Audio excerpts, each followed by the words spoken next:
Mm-hmm. Okay, cool. Whoops. Can't type that. Are we live? I think we're live.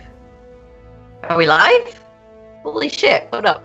Good evening, ladies and gentlemen, boys and girls, and welcome to another Gwentlemen Invitational week, the quarterfinals. My name is Jaggerus, and today I'm joined by Agadin. What up, Agadin? Hey, how's it going? And so today we have quarterfinals, which will be two matchups, SGC versus 6th Faction, and I believe Finland versus Aardvark. And yeah, so these are going to be some good matchups, but before that we have to show you guys the results of the brackets, because we did also have two other quarterfinal matches that have already been played. And what do you think about these outcomes that we should see on the screen?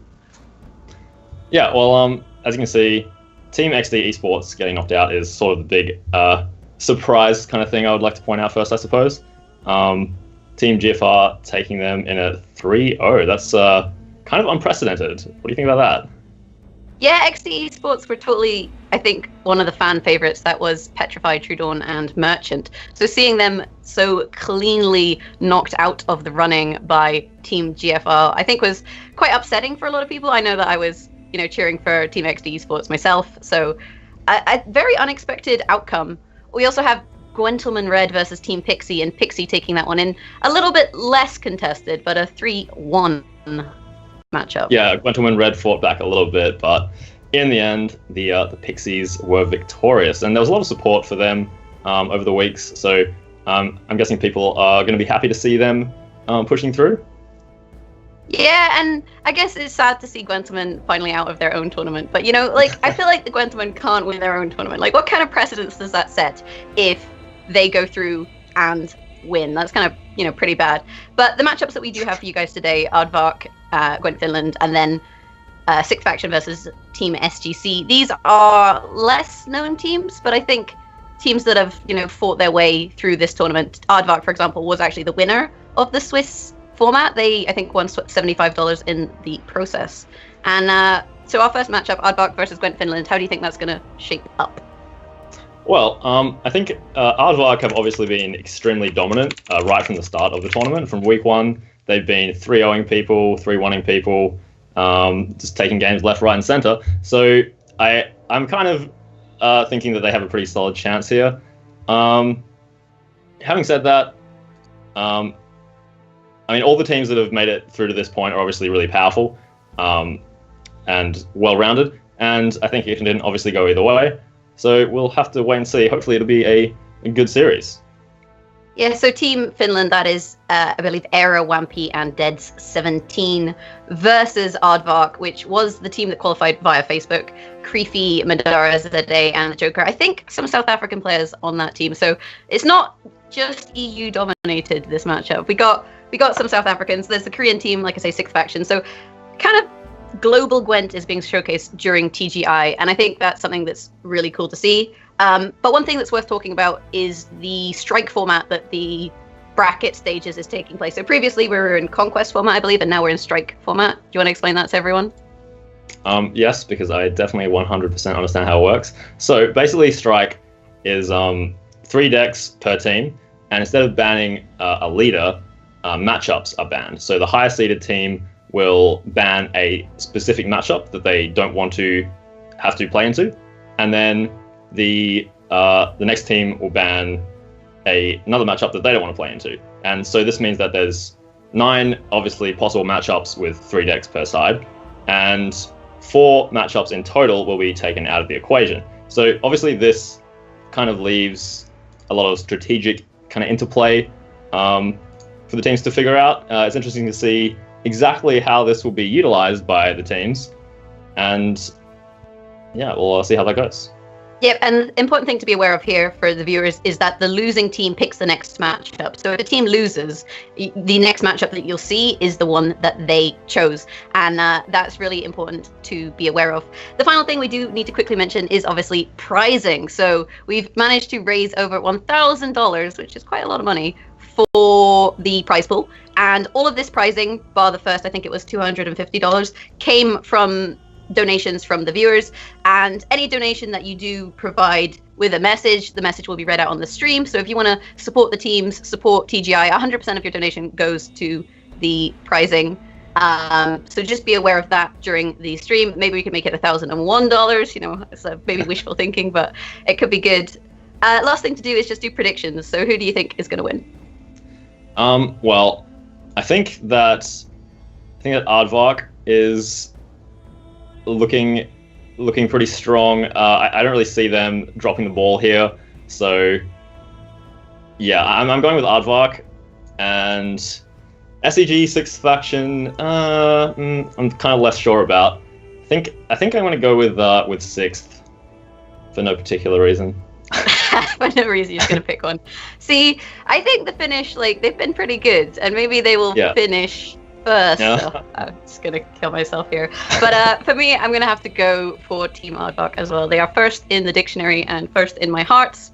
And I guess without further ado, we can throw over to our casting pair for today. Impetuous Panda and Swim will be casting both series today, and hopefully we'll see some good games. Sounds good. Okay, Panda, how's it going, my man? It's going very well. We're happy to be casting with you and hope we get some exciting games today. Yeah. So, are you ready to just get into this, or do you want to have a little say a little anything about the bans? The bans, I think we can go through them as we see the games. We'll see why certain matchups aren't being played, and we can go into that a bit. As for the teams, I think they're very strong teams. I played Aardvark personally in the top 16. So we lost to them, obviously, since they're here. And it was a very good game. I mean, they're all strong players, I think. And I think they have a very good chance of winning this because I think they might be the stronger, the favored team, maybe. They did very well in Swiss. They got number 1 seed. So obviously, very good contenders to win this tournament, I think. Okay, let's just get into it. We should be able to kick off our first game here, which is Aardvark's Radavid versus Finland's Kalvit. It's Creefy versus Wampy, Aardvark versus Finland. Yeah, and it looks like they're going to be using just one account probably because there's a bit of a rule change for the quarterfinals and the top 16 in general where you can just use one account, so it's easier. You don't have to switch the different decks between all the different players with the bans and stuff. It makes it a bit less complex, I guess. So we'll see the same accounts but different decks. And obviously all the whole team's playing together, I guess you could say, in the conference call. So kind of the same thing, I guess. So we get into our first game here, and Creefy seems to be running a pretty standard Radavid kind of Temerian package list. Although the one special thing you'll see about his list is he has not only Trololo but Marigold's Hailstorm as well, which can come as a bit of a surprise. You don't typically expect it so much when you're playing against this list, so we'll have to see that getting good value here. Yeah, it's a very standard Radavid list. It's been run by a lot of players in Pro Ladder as well, and this does have its differences, but I think the core is going to be very similar, just a few tech choices that they think would fit better in these matches, maybe depending on the bans as well.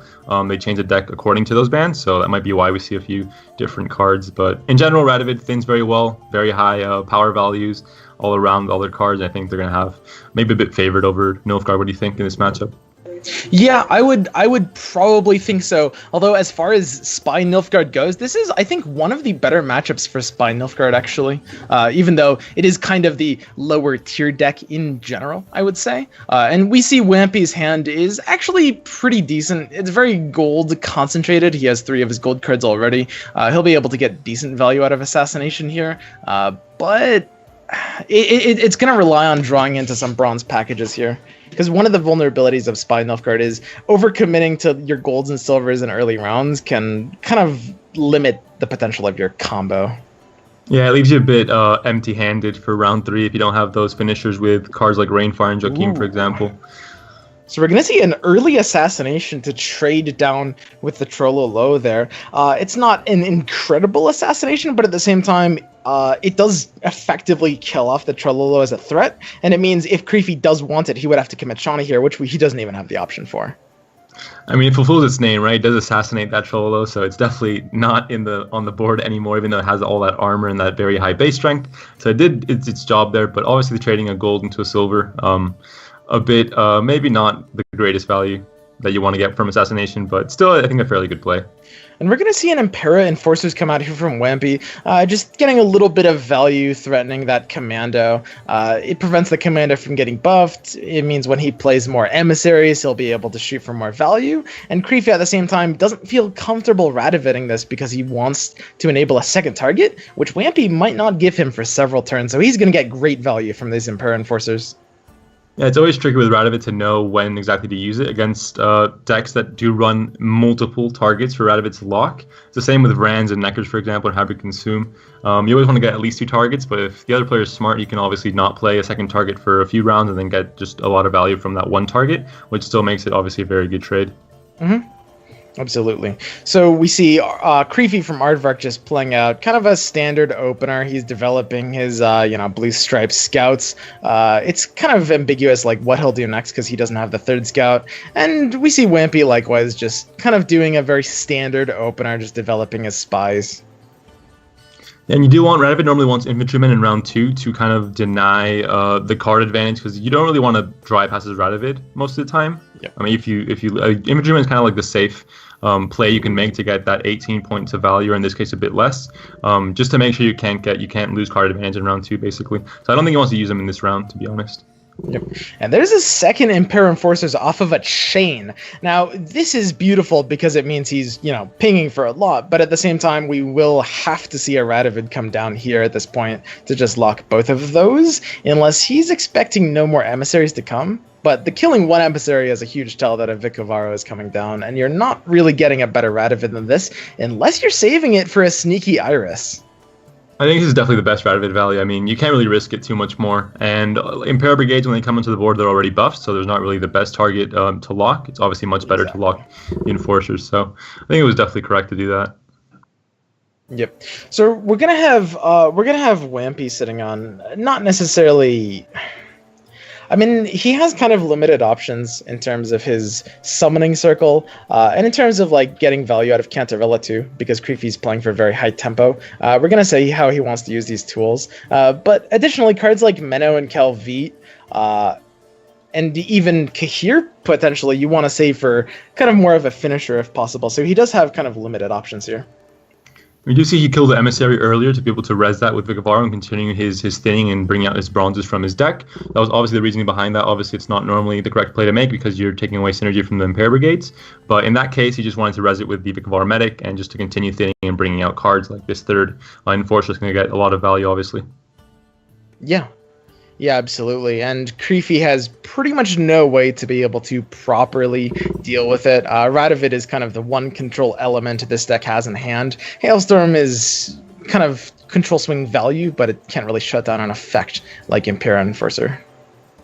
Exactly, and Hailstorm, I mean, it could be a good option in round 1 because you can't really rely on a typical round 3 finish from Nilfgaard that you can rely on if you play like Hensel, for example. They're going to have a strong back row that you can Hailstorm. But with Nilfgaard, it might be a bit different in terms of finishers and how much value Hailstorm gets. So it's a little bit less risky to use it in round 1, for example, if you need to. Yep. So we'll see a Temerian Infantryman coming down here. He's electing to play it in the range draw, even though it is more stacked to something like a Hailstorm or Lacerate, because it's less vulnerable to something like a Rot Tosser, which some of these spy decks do run. Yeah, a 20-point Rot Tosser would have been kind of the end of the world for Creefy, so you definitely didn't want that to happen. He's a bit safer here, but it's still getting, it's a very valuable Rot Tosser regardless, even though it does kill spy units if it is played in the range row. But yeah, definitely protection from Rot Tossers, I think, for sure. Yeah, and again, we're going to see Wampy's hand a little bit awkward here. I mean, Wampy has control over the round. He won the coin flip. It's kind of up to him how long he wants to take this, but he's 23 points down, and he has a handful of his kind of combo potential cards. With only having one Impera from hand, it's going to be kind of tricky getting the value you want to see from Summoning Circle in this matchup. So we're going to have to see how long he wants to play this one out. He's probably going to have to commit. He knows he has to commit that Impera Brigade because he gets a lot of value this turn because of those spies already on board. But he's probably going to have to commit either Kahir or Calvite to try and fish for something that can get him a lot of that tempo that he needs right now. And I mean, he's going to have to commit a lot to this round if he wants to win it, I think, for sure. Due to all the golds he has in hand and not, more like bronze synergy cards that would obviously be a better fit to play in this round 1. Yep. So we see Creepy here, a little bit hard to decide how to play in these scenarios. It's a very unique scenario where you're kind of ahead on points, but you're not really ahead enough to pass. You want to non-committally play something that you don't necessarily value too much as a resource, or you want to commit with something big to force him out. Ooh, he's looking at the Dijkstra here. That's a big committal, though. I would have committed, I think, Stennis before. I mean, will force Wampy out of the round. Yeah, I mean, it depends what he draws here, but I mean, it's definitely a very, very big committal. And there's obviously dangerous draws like that one where you get a dead cavalry. I think I would have committed Stennis before Dijkstra because it also gives you that res target for Shawnee in round 3. What do you think about that? The comparison between playing Dijkstra or Stennis? The Stennis is definitely the more typical play in these scenarios. I'm wondering exactly why they played the Dijkstra this early, because it must have been a unique situation. They must have saw something unique about this that made them want to force it out this early. And it looks like Wampy's still staying in this with his Calvite. You normally just do this to have control of round 3, but if you use Dijkstra, which is kind of what you want to keep for round 3, it kind of nullifies that situation. So maybe interesting to see why they're playing this out the way they're doing it and how they're going to fare in the next few rounds without Dijkstra in their hand for a huge tempo swing. If this Calvite doesn't give Wampy a high tempo target, that is not very high tempo. Is this Creepy's pass? It looks like it, yeah. I mean, it's going to be hard to catch up. And obviously, Peter's great, but not exactly. Play from Wampy would be required to catch up here. And which is definitely a lot. Yeah, there's no 16-point option in his hand unless Kahir pulls something that we don't see. Will Creepy stay in this? That's kind of the question. I mean, he knows Wampy needs to have a 16-point play to be able to take this, so unless he values round 1 incredibly highly, or unless he is expecting Wampy to possibly have a 16-point swing potential card in hand, staying in this is potentially a little unnecessary. Just thinking about the Stennis play. I mean, because you want to get that Stennis for Shawnee round 3. It's kind of awkward if you don't have a good rest target, but I think it should have been done the play before instead of Dijkstra, maybe Stennis and then Dijkstra instead of the other way around. And you would have gotten armor for the other cavalry as well if you pulled it with Dijkstra, so a bit safer that way, I think. But yep, we see a very high value play from Stennis, basically just playing for 16 points distributed over 2 bodies, in addition to setting up 5 armor for a second heavy cavalry to be able to play if this round is to be extended. But both players are pushing this round very hard here. Yeah, with this huge point difference, I think this is Wampy's turn to pass. Considering he won the coin flip, he has this opportunity to be able to pass here and still obviously use a card up, so he's not in too bad of a situation. And he hasn't really used many of his very powerful goals, like Rain Farm, for example, which he is going to save for round 3 if he does draw into it. So maybe it's not too bad, but maybe he just wants to continue playing. Yep, and this has to be Wampy's summoning circle, I think. I mean, that's summoning, if he wanted to stay in the round, but it looks like he's getting out. And he keeps most of his tools. He still keeps that Adhere. He still keeps that Menno, that Cantarella. I mean, obviously very good cards to keep for round 2 and 3. Most of your gold as well. But that Dijkstra, I think, is going to be a very interesting card to see missing in Creepy's hand for the next 2 turns and see how he plays it out without it. Yep. So Wampy gets some kind of late game finishers, Vicovaro, Medic, and Joachim de Wet. Creepy has to get rid of his Reaver Scout. He finds the Blue Stripe Scout, which is pretty great. I believe he's only committed actually 2 commandos out of his deck so far. Is that right? I think he has 2 commandos. No, he pulled the 3rd one. I'm wrong. Yeah, he did pull the 3rd one. Yeah, you're right. You're totally right. So the Scout is pretty much, I mean, it's not dead, but it's a 6-point card because he did use Infantryman already. So there really isn't anything it's boosting that still hasn't been played. So it's going to be a bit awkward because it's obviously a very low tempo play, but you want to get it out of your deck before you go into round 3. Like did not pull it with Dijkstra, for example, so it's not that bad that he drew it as well. But obviously Dijkstra's not here anymore, so kind of irrelevant. We see Creepy taking the instant pass here. Now, this is kind of interesting because with his deck, you often want to play for a single card, but at the same time, Wampy's deck, Spy Nilfgaard, especially now that it's kind of like long round combo pieces are mostly out of commission, Creepy is basically making the call that he thinks he can win the longer round over the shorter round, and he does have the Hailstorm to back that up. But if he does mulligan the Blue Stripe Scout here, he can pull it with Stennis if he res it with Shawnee. So it's obviously a very, I mean, you're going to play it either way, either from hand or if you get that unlucky pull from Stennis. So I guess he has to mulligan. He's locked out of Shawnee, though. He went to draw for it and he whiffed it. And without Dijkstra, there's no way to get into that. So although we see some gold here, we don't see like the trademark Northern Realms round 3 golds, Dijkstra and Shawnee in hand. I mean, he'll have Natalis for Commander's Horn, which is incredible. but he doesn't really have the Shawnee or the Dijkstra, which is, as you said, the typical finishers here. He's actually going to be playing a very unique round 3 for this Northern Realms deck. Typically, you play short round 3 with Shawnee and Dijkstra. He's going to be playing a long round 3 with Hailstorm and Kara. Yeah, this is normally a very atypical situation for Radovid because it thins so well that you almost always guarantee that Dijkstra and Shawnee. Like, whenever you play against Northern Realms, you don't ever not expect those 2 cards in round 3. So I think Wham is going to be very happy that he's not going to see those cards. Obviously, he already saw the Dijkstra earlier, so he knows that that's out of the equation. But yeah, I think right now, Creepy is not in the position he wants to be in for round 3. Even though he does have that Hailstorm, which is going to get a decent amount of value, I think. Yeah, and normally spies aren't what you want to see in round 3, but as the spy deck with tools such as Menos, such as Imperial Brigade, you really do not mind it so much, particularly because it will give him the last play against Creepy's Hailstorm and Commander's Horn. He does have a Neki in hand, so he can get that Stennis back into the deck with reinforcements for the John and Talus to pull instead of Commander's Horn, but you have to think if that's correct to trade that off because you're missing out on that Commander's Horn value as well. Yeah, giving up Horn is a risky proposition because, I mean, it's safer against something like Hailstorm, but at the same time, it opens you up to being outpowered a little bit. Looks like he's sending back Trololo and Heavy Cavalry there, as well as a Battering Ram. Or possibly another third option. So you might want to res Trololo with reinforcements and get it back into the game, and obviously it's going to provide a lot of value over a long run as well. But, and I guess it's a bit safer than Commander's Horn as well for the Marigold's possibility from the opponent. Maybe he's playing around that as well. It's very risky to infiltrate our Menno combo, though, which he has to be pretty concerned about right now. Wimpy looks like he's just going to open with an Imperial Brigade. Safe to do it outside of Death Mold range or anything like that, and so he's just going to slap it down as a proactive option. Yeah, we do see the Kara here to get some armor for the cavalry, because without Shawnee and Stennis, there really isn't an armor possibility. Of course, if he gets Trololo, then that's kind of solved. But so it looks like he is going for the reinforcements here. Yep, he's bailing out on Commander's Horn. He doesn't want to get that Marigold possibility that might half the value of Commander's Horn. So he doesn't want to get the Trololo possibly and get that armor for the cavalry that he doesn't have in hand. So it makes it a little bit less dead. Yep. So here, Creepy is basically deciding how he wants to sequence these last plays. I mean, he has the 30 points here.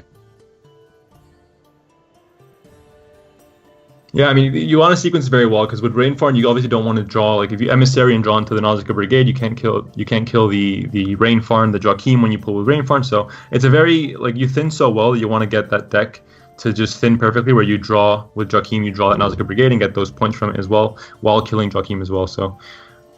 And the Infiltrator does come down, which obviously has to use the Cavalry immediately, because if not, that armor is going to disappear very quickly with a Menno combo, so he does have to force that play out immediately, and also gets a bit vulnerable to the Hailstorm in the back row. We're going to see how Wompy wants to counter this, because he still has a Menno target, but obviously without the armor, it's not as valuable anymore. Just an 11 strength body, which is still a good play with Menno. It's a very good 19-point swing, but obviously not ideal, I think. And Assassin's not really going to find any great value either. There aren't really any targets that provide value over time. You can kill a Ram or just get, the decent value on Cantarella or Naneki, but also, obviously, Assassins are normally meant to kill those very important units like Siege Supports or Rams with Hensel, for example. In this case, not going to fulfill that utility.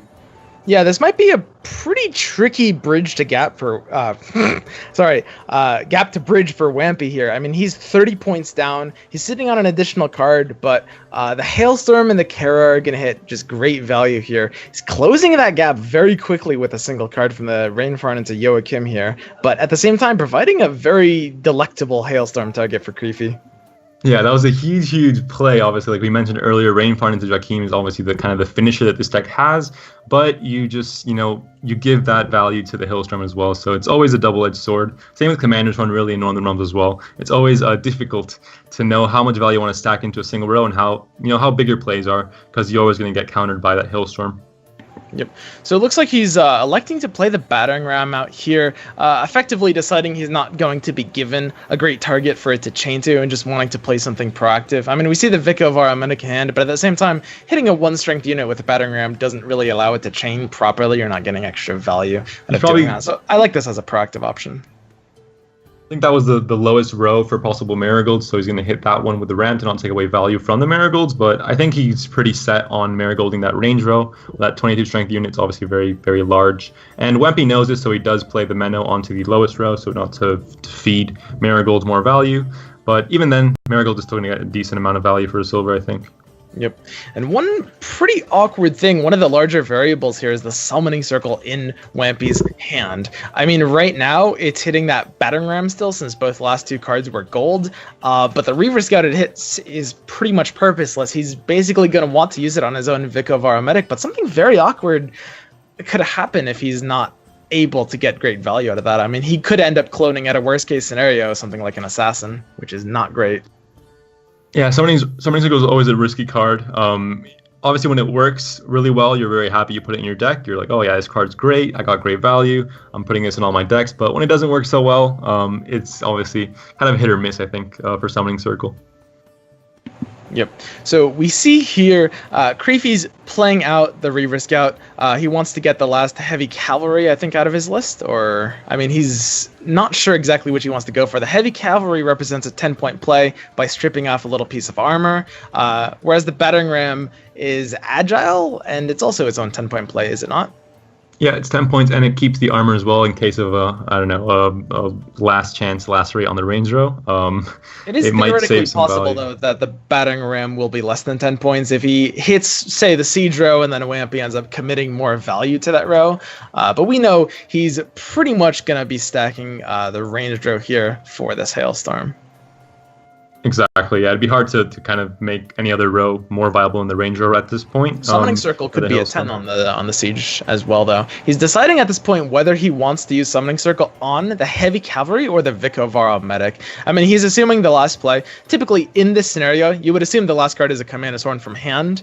It's a Hailstorm, but they're effectively comparable plays. So the Summoning Circle is going to represent basically his choice of these last two cards, Heavy Cavalry or Vikovara Medic.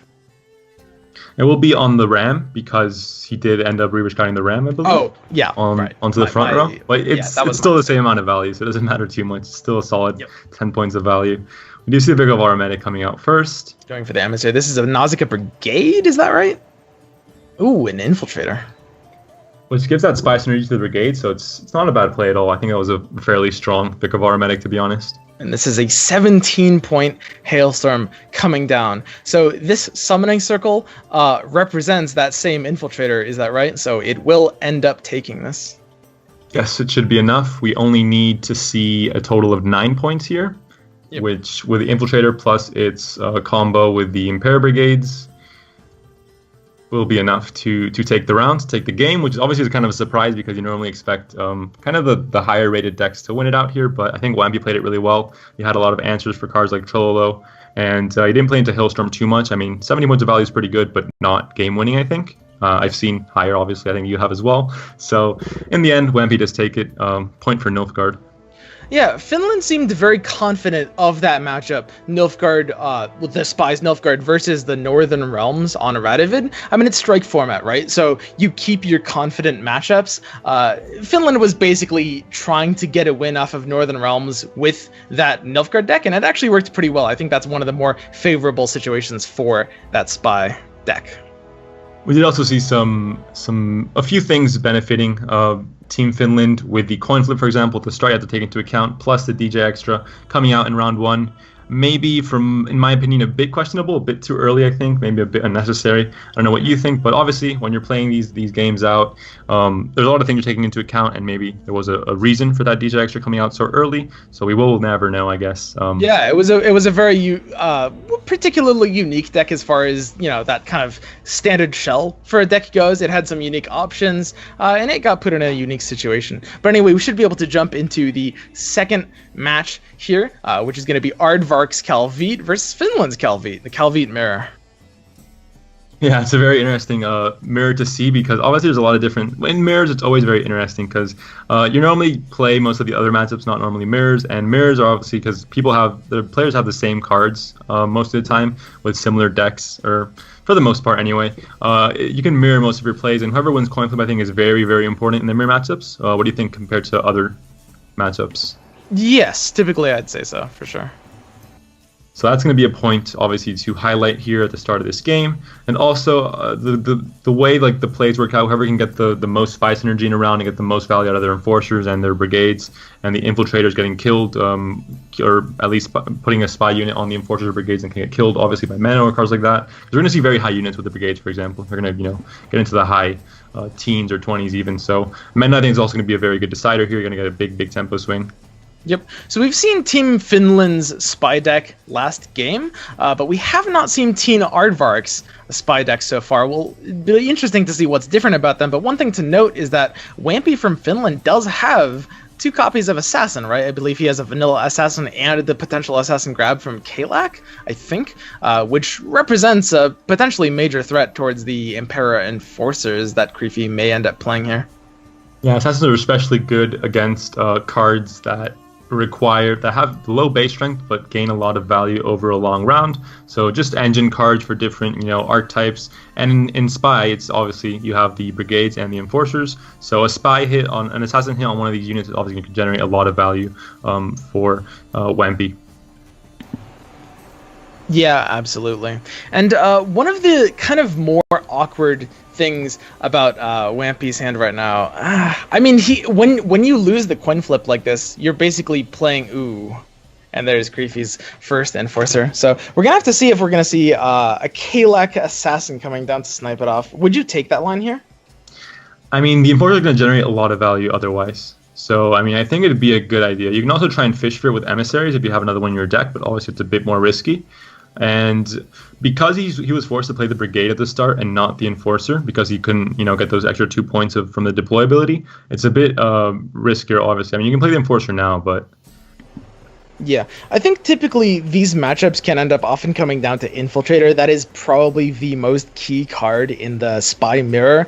Being able to basically fight over the loyal status on one of the units or being able to trigger it on more large units ends up being incredibly valuable here. Even doing something cheeky like taking Spy status off of an Iris in a select situation can be very good. Yeah, like you said, a lot of people don't know this, but Infiltrators, their ability isn't to make another unit a spying unit. It's to toggle the spying, the loyal or disloyal tag. So if you get infiltrated, you can toggle it with your own infiltrator and just continue playing that little game. So it's very interesting to see, especially in these mirrors, how many toggles you can get on a single unit and the kind of the fight over that unit to make it loyal or disloyal. Yeah, and one of the things about Wampy's hand is he has a summoning circle from last game, which could represent another potential infiltrator, and I find in the Spy Mirror it often does, which is definitely an advantage for him. Yeah, and we see a lot of enforcers as well in Wampy's hand, so he has the tools for a long round. He has, a lot of emissaries. We see CLH as well, and obviously enforcers, brigade. I mean, a lot of units for those long, drawn-out spy rounds where you have a lot of spies on the enemy's board, and you can obviously create a lot of tempo that way. Yep, and Wampy has himself in a pretty good situation here. 2 Impera Enforcers on board and ready to chain out some bronze spying units to get a lot of pings off with them. I mean, even if this Cow Carcass is going to be killing one of the Enforcers, he doesn't matter because it'll happen at the end of his next turn, and he'll play a lot of bronze spies in that turn, potentially. I think up to 3. Yeah, you can start thinning a lot with the emissaries. If you draw into multiple emissaries, you can create huge swings when you have, the 2 enforcers and the Imperial Brigade on the board, for example. We do see a Raw Duster, though, about to go off, so we're going to have to see an answer from Wampy. Might be that Vikavara Medic, I believe, in that range row.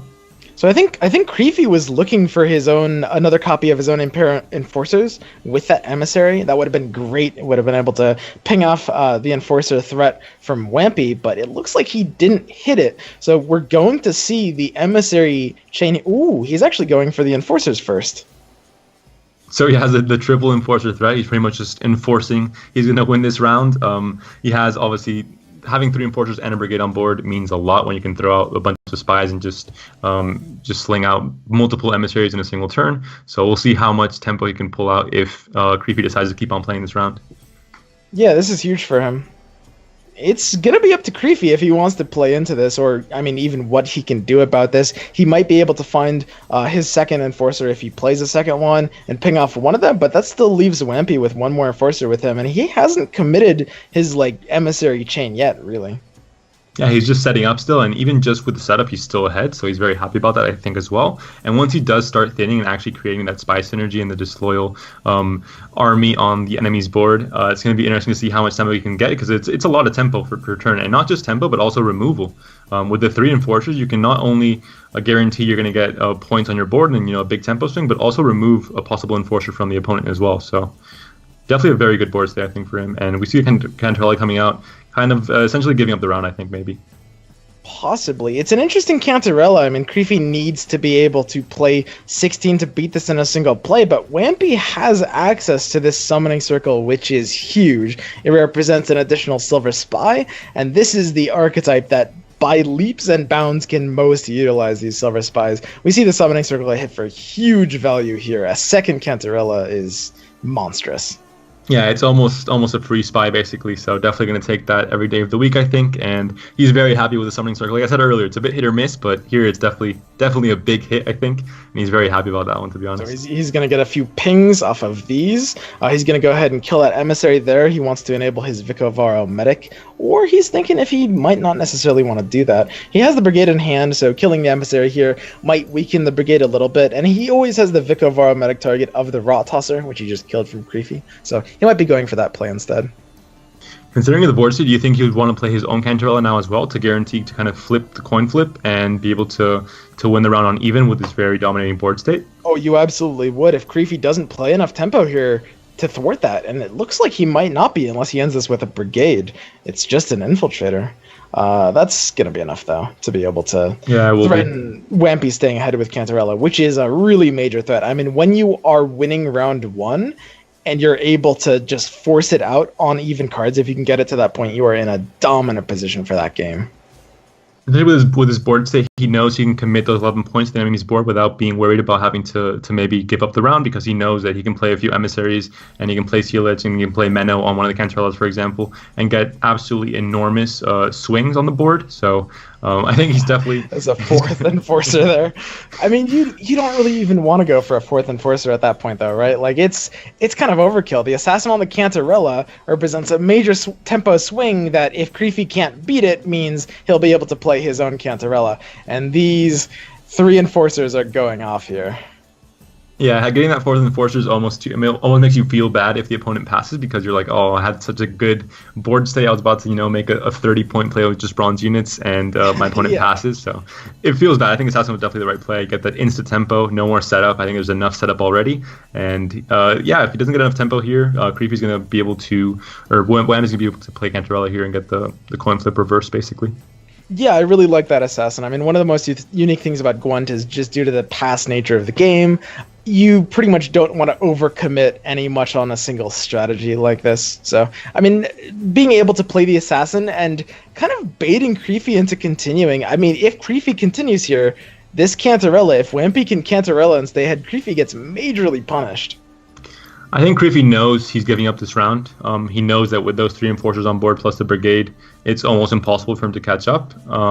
But he's just trying to bleed out Wampy of maybe, his better cards, because he can pass at any time and it's okay. But he's not expecting this Cantarella, which is going to flip the tables, and obviously it's going to come almost at no cost for Wampy. So this is the one danger that Creepy had playing into this round.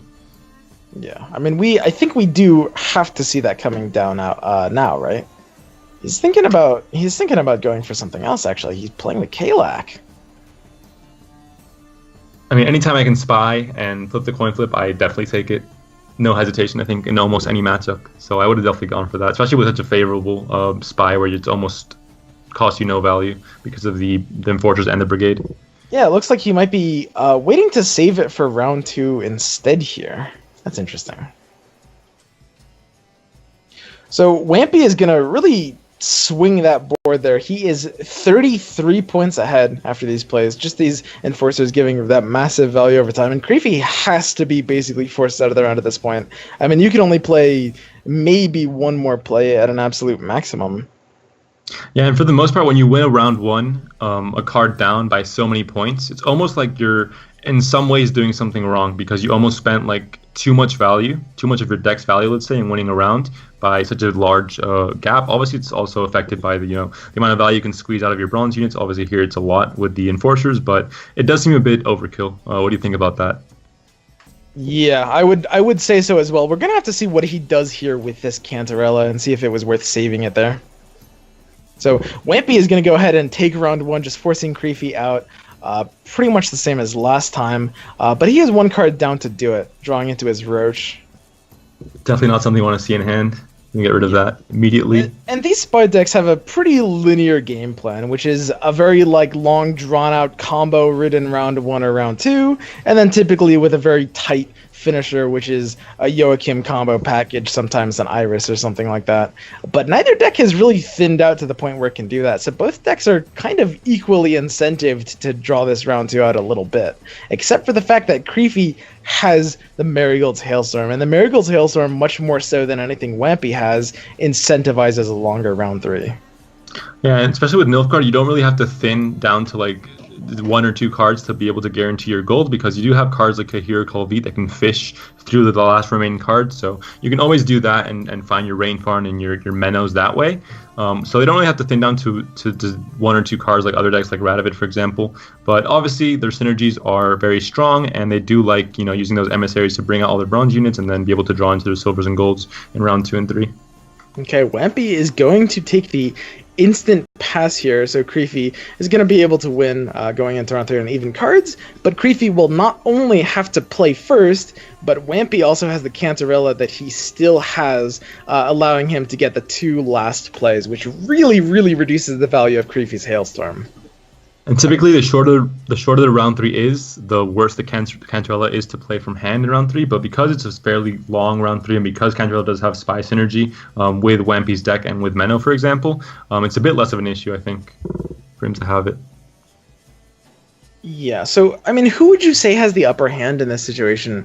Wampy does have the last 2 plays, and that's absolutely remarkable. But at the same time, Creepy has some very high-value golds and silver packages, and Wampy might not necessarily be able to get as much value with his bronzes.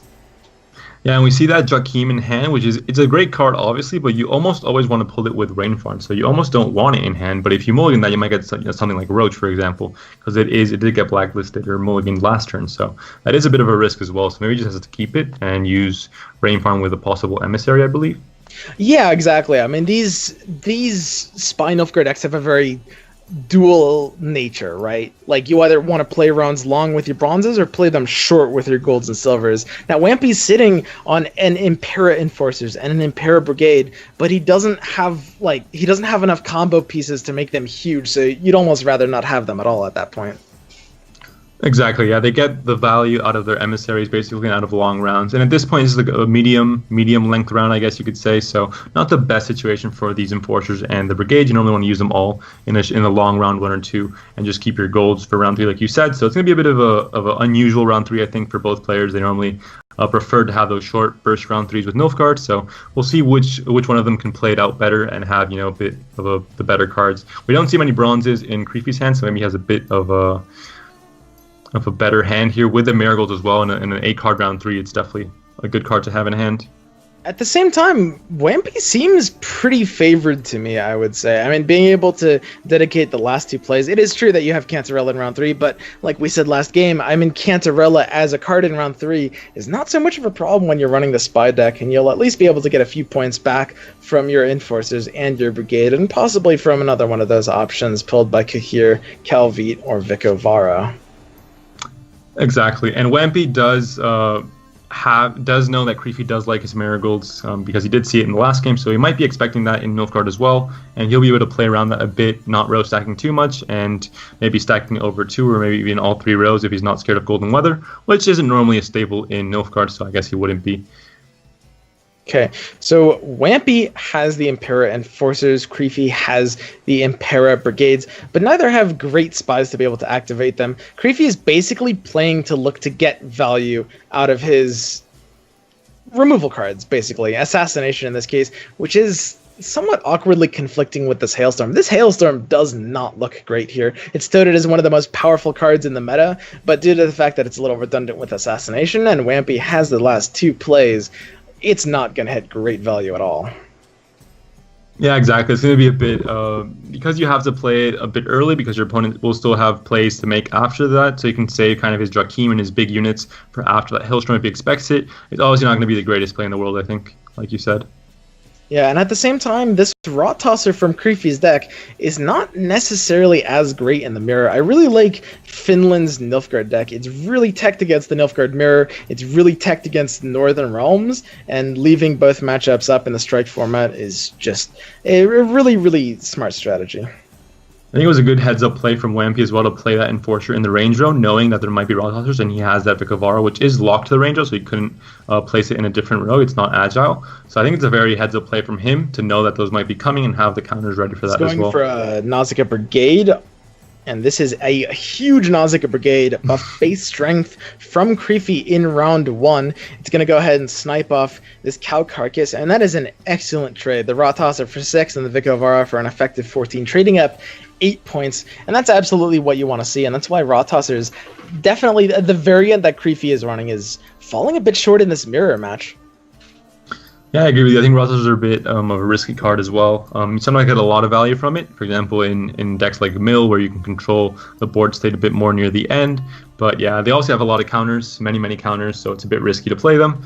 But we do see a lot of value from Assassination here. Solid 16-point gold, plus the Roach as well, so not bad at all. Yep.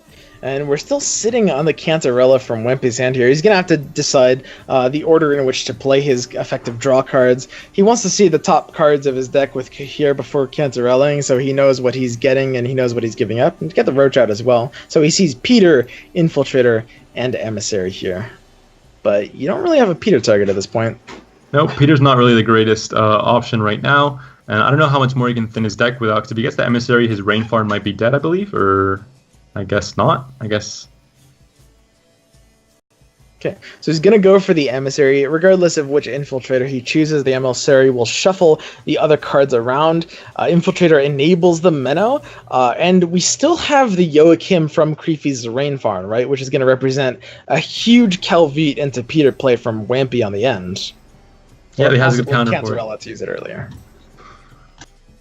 But yeah, Wampy has all the options here. It feels like he's sitting on the cards. He has the last play. He has the Menno. He has the Peter. He can play reactively. And Creepy's Hailstorm just doesn't really do enough here.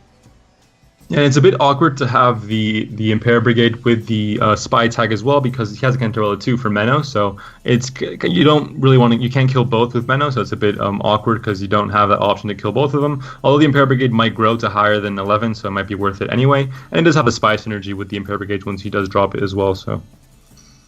Okay, so we see here coming out from Creepy, pulling the Impera Enforcers, getting a tiny bit of value, but not amazing. It's 8 right off the bat. It'll be a 10 after the Rain Farm comes out, but that is it there.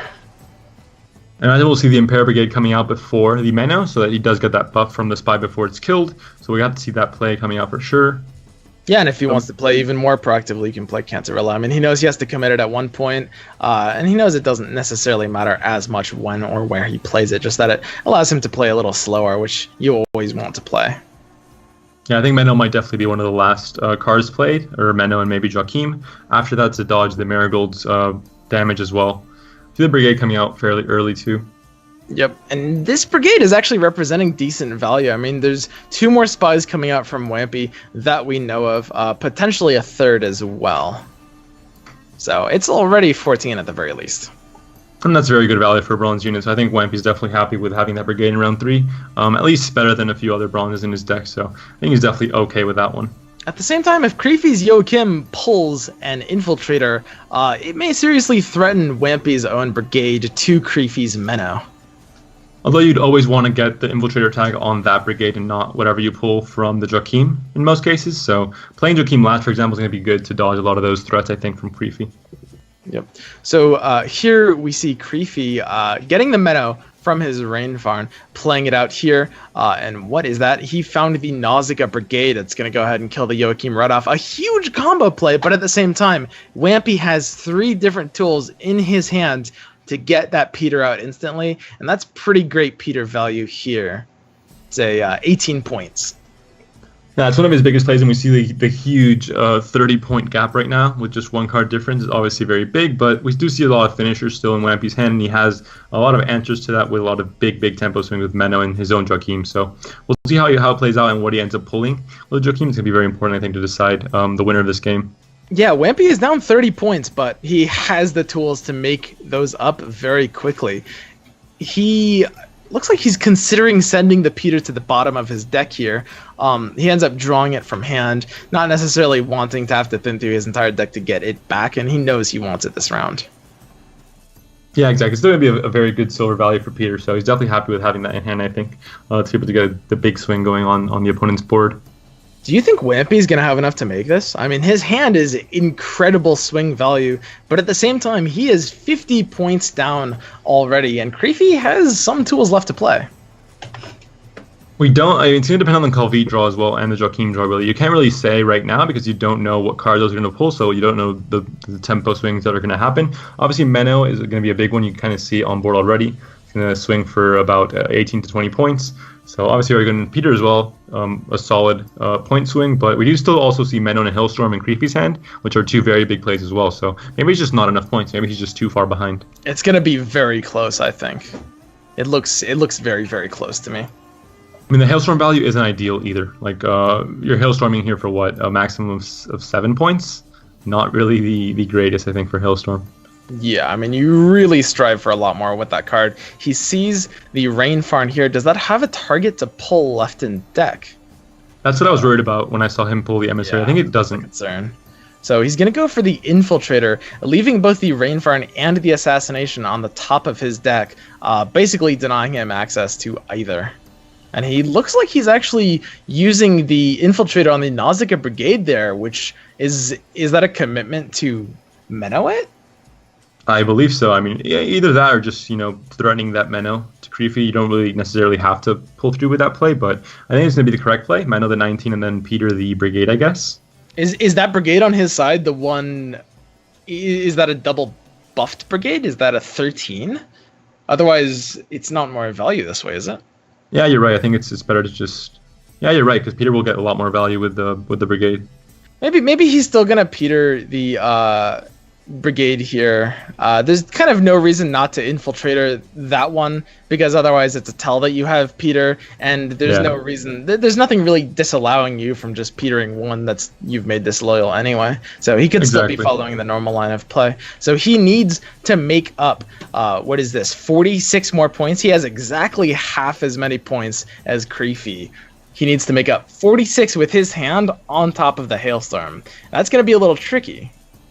Yeah, the Hailstorm's not the greatest value, but if you place Peter, for example, you're just feeding more value to that Hailstorm. Yeah, that's another 3 points to the Hail. Isn't ideal, but if you play anything else, I guess you could play the Menno maybe, but... Yeah, the Menno could potentially be vulnerable to a different last play from Creefy, but this Peter will sacrifice 3 points here. So we are going to see an immediate 16-point Hailstorm. Wampy needs to be able to make up, what is this, 44 points here? Yeah, exactly. And it's obviously a lot. Is that just not happening? I mean, the Enforcers just aren't enough here. And the Menno is going to be able to swing for a total of 19, but that's it. Yeah, I think the Enforcer wasn't the pull he really wanted. Not the highest tempo swing. It's more of a setup play.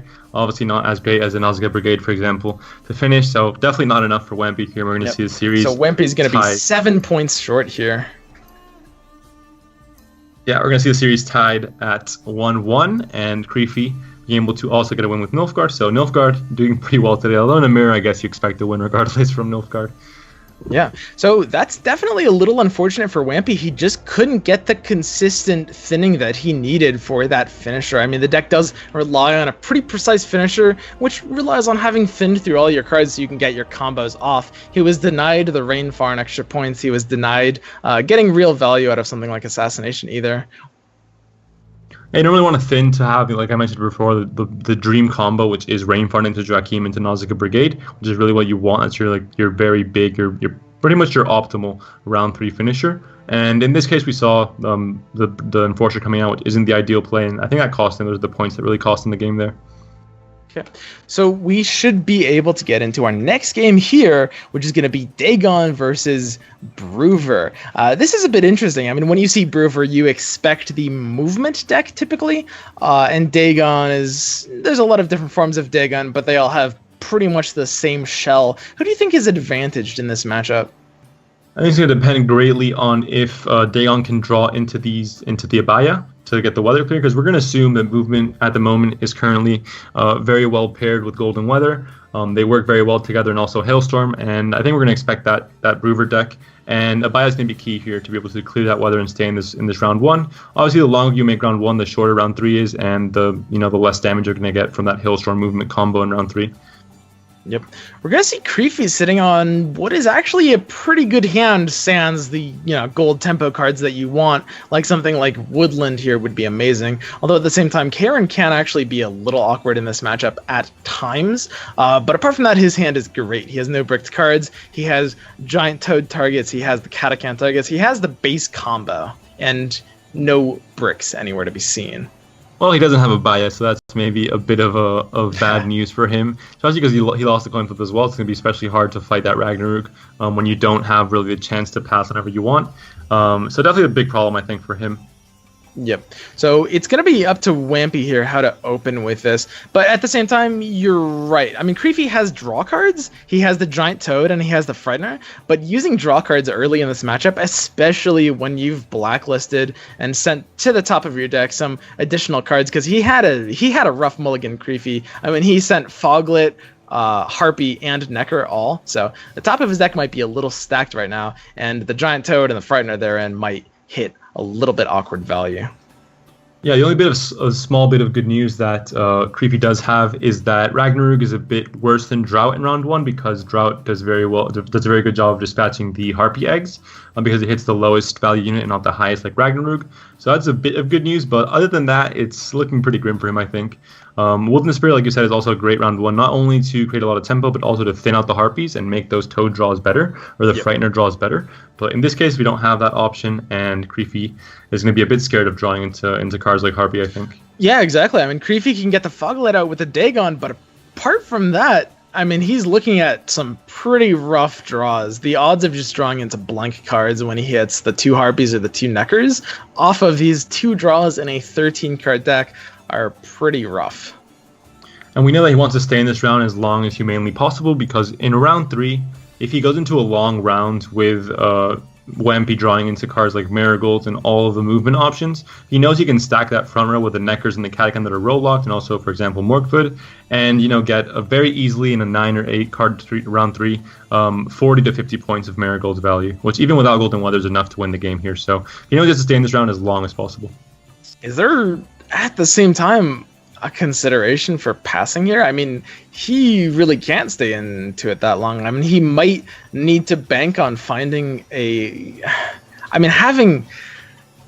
is rough. When you're running the variation without a Baya and without First Light, you pretty much can't give this round 1 up early, but in this situation, losing the coin flip and being forced out with these options and no tempo plays, you almost have to. Well, at this point, you either have to go into losing it 2 cards down, basically, because that might be the option you're going to have to take. Or, as you said, just getting out now while you still can, and just, hoping. Like we saw the Harpy here. Yeah, like you mentioned. He goes for the YOLO Toad, and I honestly like that play here. I mean, his back is against a wall right now. This is a nightmare matchup. It is a nightmare scenario, and he needs to take risks, but whiffing those just makes his situation worse. Exactly, and Dagon does not have those very high tempo plays. I mean, Giant Toad's a very good one, obviously, but it has a harder time finding those hard tempo plays without committing kind of its finishers with Woodland Spirit and other gold units. Decks like, for example, Henselt can very easily create a lot of points on board into Weather, playing into it even without Death Mold, by playing cards like John and Talis, Commander's Horn, the Henselt bringing out the 3 Rams, etc., and staying into a long round for quite a few rounds even, and making the round 3 as short as possible, even if they don't have the clear for Weather. But Dagon does not have that same possibility.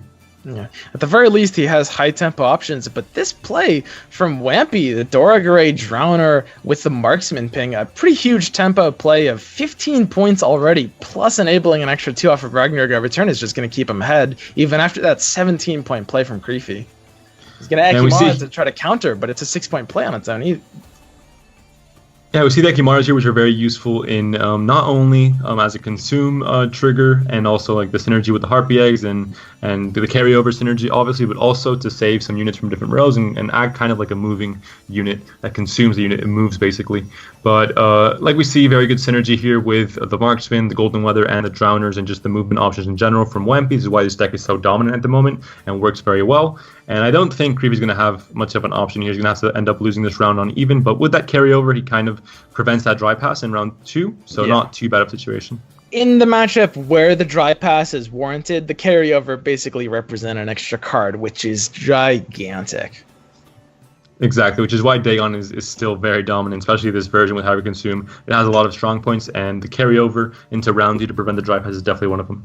Oh, absolutely. And this is a meta that more so than most metas incentivizes that dry pass. I mean, people play for card advantage very heavily right now. Exactly. With so many decks that favor those long round 3s that have a lot of, cards like Golden Weather, for example. And it's not just the round 3 finish like it's been for the past few metas. It's now just the long round 3s that have units and strategies in general that create a lot of value over long rounds. So everyone's kind of favoring the dry passes nowadays, you're right. Creepy is in kind of an awkward situation. We saw him hovering that Catachan there, thinking about whether he wants to use it, but at the same time, it's a large commitment for trying to force this out. I mean, his win condition is effectively forcing round 1 long enough to make round 3 short enough for him to be able to take it, and he's going to want that 17-point silver for that short round 3. And this is a very risky play. He's committing to going 2 cards down to win this, and I don't think that's a bad decision. Against Square Tile movement, you really want to have a short round 3 no matter what, even if it means going a card down into round 3, because all their cards are so much worse. But like we see here, the Necker's getting completely manhandled. We see the next Necker come out ready for battle, but obviously going to fall into some meteors and not looking too great for Creepy, I think. I think this has to be the pass at this point. I mean, he is playing very, very, very deep if he wants to continue here. I think he's done a great job extending this round out as long as he could feasibly, and the carryover from both the Ekimara and the Necker, which also represents thinning, which is important here because he has to get rid of this Harpy from his hand, but I don't think he can reasonably continue this round. Yeah, when you have this carryover going into round 2, and you can, even if you go 2 cards down, you have the Frightener as well to answer back, it's not as bad because you're going to guarantee going only 1 card down into round 3. But in this situation, he just has to pass. There's no chance he's going to catch up with the Dragon Root taking. Yeah, so he effectively needs to hope that Wampy doesn't draw into the other Golden Weather here because he has no single answer for it, which Wampy might not. He hasn't had the opportunity to thin with his Blue Mountain Command. Oh, no. We see another Harpy. And you hate to see that. That is just a really awkward position for Creepy. I mean, the 12 points for here blocks out the dry pass, but Wampy finds the Aven, which he had access to with the Brewer anyway, but he doesn't even need to commit the Brewer at this point. We're going to see the Frightener from Creepy here, I suppose? Yeah, he definitely has to play it now, or else Wampy's going to just pass, obviously, with the extra card advantage. And obviously we see here the synergy with the Yavin and the Drought. He draws into spells, and Wampy does a very fine job of keeping only a few spells in his deck to guarantee those Gold Weather draws for round 3. Yep, so we're going to see the instant pass coming out from Wampy there. Creepy has the Frightener, which, I mean, it allows him to get value out of the Ekimara by keeping the Frightener in hand, but it's kind of tricky. I mean, it gives him a bit of card advantage, but will that reasonably help him here? I think he maybe was scared of drawing into a Harpy, I believe, from the Frightener, but still we see no golds here. No real way to create a lot of tempo, not the greatest option, especially with that Drought. No Abaya either, so, I mean, this is looking very, very grim. He has the Harpies to bring out some of the other Harpies from his deck. He has the Seleno Harpies and the Harpy Eggs with the Vran synergy, but even then I think the Frightener might not draw exactly what he needs, so it's going to be a bit tricky for sure. Yep, there's the Drought pulling out that last Harpy, and this Drought is basically just going to lay down the law for the rest of the round. We've got 7 more turns of this, and Wampy is just going to be able to force out everything that Creepy has here. I mean, he's going to be able to control the units, and this Drought will just absolutely destroy Creepy's board. And it's especially effective against units that rely a lot on placement. For example, the Vrans. He might play this Harpy here so the Vran can consume those eggs and get that extra bit of consume synergy and tempo. But obviously, Wampy can just move that Vran into the range row all by itself. No food for it to eat, no Harpy eggs. And that's always going to be a huge hit to Creepy's tempo generation this turn. Yep. And Creepy's assets just aren't good here either. Not only does he not really have a way to counter anything Wampy is doing, but he's sitting on a Morva that he can't get value out of. He's sitting on a Hailstorm he's not going to get too much value out of. And he's sitting on a Frightener that can't really draw him into anything he needs. This does look very, very grim. Because Wampy knows that there are no more Neckers, the Neckers have all been completely abolished over round 1 and 2, so he knows there isn't really anything else to lock. He does go for just that Vran lock, even though it's kind of unnecessary because he can just use movement to his advantage and not have that Vran have its ability being useful at all. But regardless, you just use the Kiaran as pretty much just a movement tool, a 9 strength silver movement unit, and that's pretty much it, I think. Yep. I mean, Wampy has everything he needs to be able to finish this game out, and there's not even an answer in Creepy's deck here that he could find from the Frightener, unfortunately. Like, Wampy just has the dream hand right now. You have the Commandos aren't necessary here. They're mainly played for thinning, but they give you points with the Sheldon. And then you've got 2 movement tools with the Agitator and the Brigade, as well as a 3rd off of Brewer, as well as 3 more from Ard. Although we do see the hands a bit reversed, we don't see any Marigolds in Wampy's hand, which is kind of the big finisher in this round 3s, especially when you're row stacking to counter the Golden Weather, and we do see Marigold in Creepy's hand. And maybe with the Sheldon Skags, if Wampy waits a bit too long, it might find value because he's going to want to row stack a bit with the Commandos as well. But yeah, it's looking pretty grim for Creepy, I think, even though he is largely in the lead right now. Yeah, and the Catachan does swing that lead even more, playing that 17-point silver. He's 30 points up, but his hand is... his hand might be cumulatively worth a negative amount of points if you even just weigh the drought ticks over time, which is very sad to say. Exactly, and we still see Ard here, which is obviously a big tempo swing. It's not Zoltan, it's not Marigolds, but it's still a very good gold for these movement decks, and it can push units into the ranged and siege row once if he row stacks a lot on the melee row. So even without Marigolds, you can punish that row stack regardless. Yep. So Wampy is just deciding basically how he wants to sequence this, how exactly he wants to, use his Ard to play around his loose conditions here. He's going to kind of juggle those units around there. I actually kind of like that. Basically just keeping an even distribution of units across those rows. And then he's keeping the Brewer and the Brigade to be able to, clean up any gaps in those distributions that may appear. We do finally see a gold Woodland Spirit coming to the rescue. A bit late to the party, though. The Harpies have been thin already, so a bit of its utility has been wasted, but it's still going to be a decent a gold to play. Obviously, you want to draw that over other cards that aren't as useful. And we do see very good Marigold's value right now if he takes it. We know Sheldon's going to come out very soon, so I think he knows that Sheldon's coming with those Commandos, and he knows to Marigolds immediately. Yep. And it is good swing value on the Hailstorm. I mean, he's still staying ahead even after this many turns, but it's just not going to be enough. Wampy slams down the Sheldon. Huge swing potential. Wow. That is massive. And that is the last time Creepy's going to be ahead in this match. This Sheldon plus the drought ticking over so many turns without having any kind of answer is obviously just too much for pretty much any deck to handle, I think, in round 3. If you don't have an answer to that deck, then you can't really row stack either because of the movement possibilities on Wampy's deck. It obviously makes it very, very tough to come back into these games. Yeah, very bold for Team Aardvark, not banning out the Brewer matchup against their list without running clears at the same time. I mean, typically, if you assume that they don't draw into both of their weathers, you always have kind of the inherent clear of the pass. But outside of that, that is a rough matchup to try to play into without clears. Especially with Dagon, because they are, like I said earlier, so effective. The brands, which are kind of the kind of core unit for this hybrid consume deck, is very affected by movement because of its placement necessities with cards like Harpy X, for example. And yeah, like you said, also a very dominant melee stack in the round 3 with Neckers, Catachan, Morkpet, etc. Make it very easy to get a very good Hailstorm as well. Okay, so we see Wampy from Gwent, Finland, basically going 2 games up to 1 in this best of 5 series. We should be able to go to game 4 now. And obviously a lot of pressure for Team Aardvark. They want to keep playing in this tournament, want to keep obviously doing the best they can do in this tournament, but they're now against the ropes. They got to try and win this game. It might be a bit tough for them. Yep, so they're just getting resized. And here we go for game 4. Creepy is playing the same Northern Realms deck. Pretty much the standard package with Hailstorm, Kara, and Trollolo. Yeah, I think it's important to note, like we mentioned earlier, we do see the same names, Creepy and Wampy, playing again and again, but it is their full team playing for both teams. It's not just them.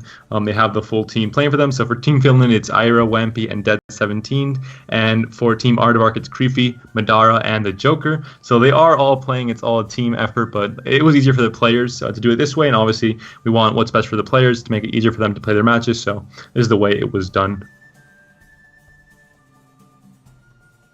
And we do see here for Creepy, we're going to see 2 Rams, which is great. It's standard for Radovid. You have the synergy with the Radovid and the Blue Stripe Scouts. Unlike Hensel, you can have multiple Rams in hand. It's fine. You don't want just 1 Ram like Hensel. You can have 2, and it's not a bad draw. And we don't see any really bad draws. I normally like to not have Infantrymen in hand if I'm playing Radovid because I want to pull. I don't want to pull him with Stannis, obviously. You want to pull 2 Infantrymen. It makes it a bit awkward round 1, but it's still a fairly good hand. He does have that Dijkstra for round 3, so he has that good finisher guaranteed, basically. And we see a very standard opening for Wampy, but not so much for Creepy. We see Cholo coming out very early, which is risky in the mirror because you are playing against cavalry, and that's obviously a big issue because they can just steal the armor from the Cholo. So it is a bit of an issue. You're kind of risking giving that armor just to your opponent instead of using it yourself. So it can be a double-edged sword, and it's not super helpful for Creepy, I think, to play that super early. I think he prefers different matchups to get that full Cholo value. Okay, we see him thinking maybe Radovid here to get rid of those 2 units and maybe block the Reaver Scout on the Blue Stripe Scout. And like we see, there isn't really an answer to this from Wamp. He doesn't have a way. I guess he can draw Natalis into reinforcement to draw on the Reaver Scout, but Blue Stripe Scout, I mean. But it's still not perfect, I think, for Wampy. I mean, having to commit this John Natalis round 1 so early is definitely not ideal. You want to normally use that with a Stannis with reinforcement or maybe even just a Commander's Horn. But he's going to commit this John Natalis, I think, just to thin out his deck and bring out that Blue Stripe Scout. Okay, apologies for that. My internet had a little shutdown. Anyway, we'll be getting back into this. So, pretty standard opener from Creepy here, developing the Trelolo. Although it can be definitely answered back with the cavalry, so it might be a bit difficult for him to get full value of that Trollo without having to give that armor value to his opponent. Yeah, and the tricky thing with this matchup is since both players have the heavy cavalries, and both players, of course, know that both of the heavy cavalries are in hand, it's a bit of a game of chicken to see who wants to wait how long to use it on the armors, because if you're too aggressive about it, you give the opponent total dominance by using them early, but if you wait too long, the opponent will get their heavy cavalry in. Yeah, it's a kind of a game of greed. Whoever gets more greedy, if Creepy doesn't take that armor early, it's going to get stolen by Wampy if he's a little bit less greedy. So it's always a difficult... I mean, maybe he thinks he doesn't have any cavalry in hand, but it's always a difficult situation playing Trollo in the mirror matchup, even if it's Radovid against Radovid or just Hensel as well. Yeah, that's just one of the awkward things about running Trollo, because when you bump into these mirrors, it's effectively an 11 strength card with an absolutely symmetrical effect. Exactly. It's very tough to, because it's pretty much you're just playing an 11 strength silver basically, because you're not getting any more value out of that than your opponent is. Okay, so what do you think about these hand states? I mean, Creepy has they both have access to 1 blue stripe scouts. Neither of them has amazingly proactive options here. It's a little bit awkward. Yeah, Creepy has decided to not play his Blue Stripe Scouts yet. He hasn't thinned his deck of Commandos, which might be a problem for round 2 and 3 if he draws into those. Obviously, they're extremely bricked in your hand, especially with a deck that thins so well and can guarantee so many great cards for round 3. Not thinning out the Commandos definitely makes that a problem, not only for drawing into them, but also for not thinning into other draws like Shawnee, for example. Yeah, and interestingly enough, we see 3 heavy cavalries from Wampy's hand. Typically not what you want to see early on, but with the Trollo here on board, that ammunition is going to prove to be very valuable, just in terms of being able to fight the other player for getting heavy cavalries nice and early. Although he does know that Creepy was playing that Trololo, so I guess he could kind of expect that and maybe just prepare for that. Maybe 3 is a bit excessive, though. I'm not going to get that much armor from Trololo, but still obviously good to have that answer for Trololo. Yep. So it kind of comes down to how much both players want to commit into this round.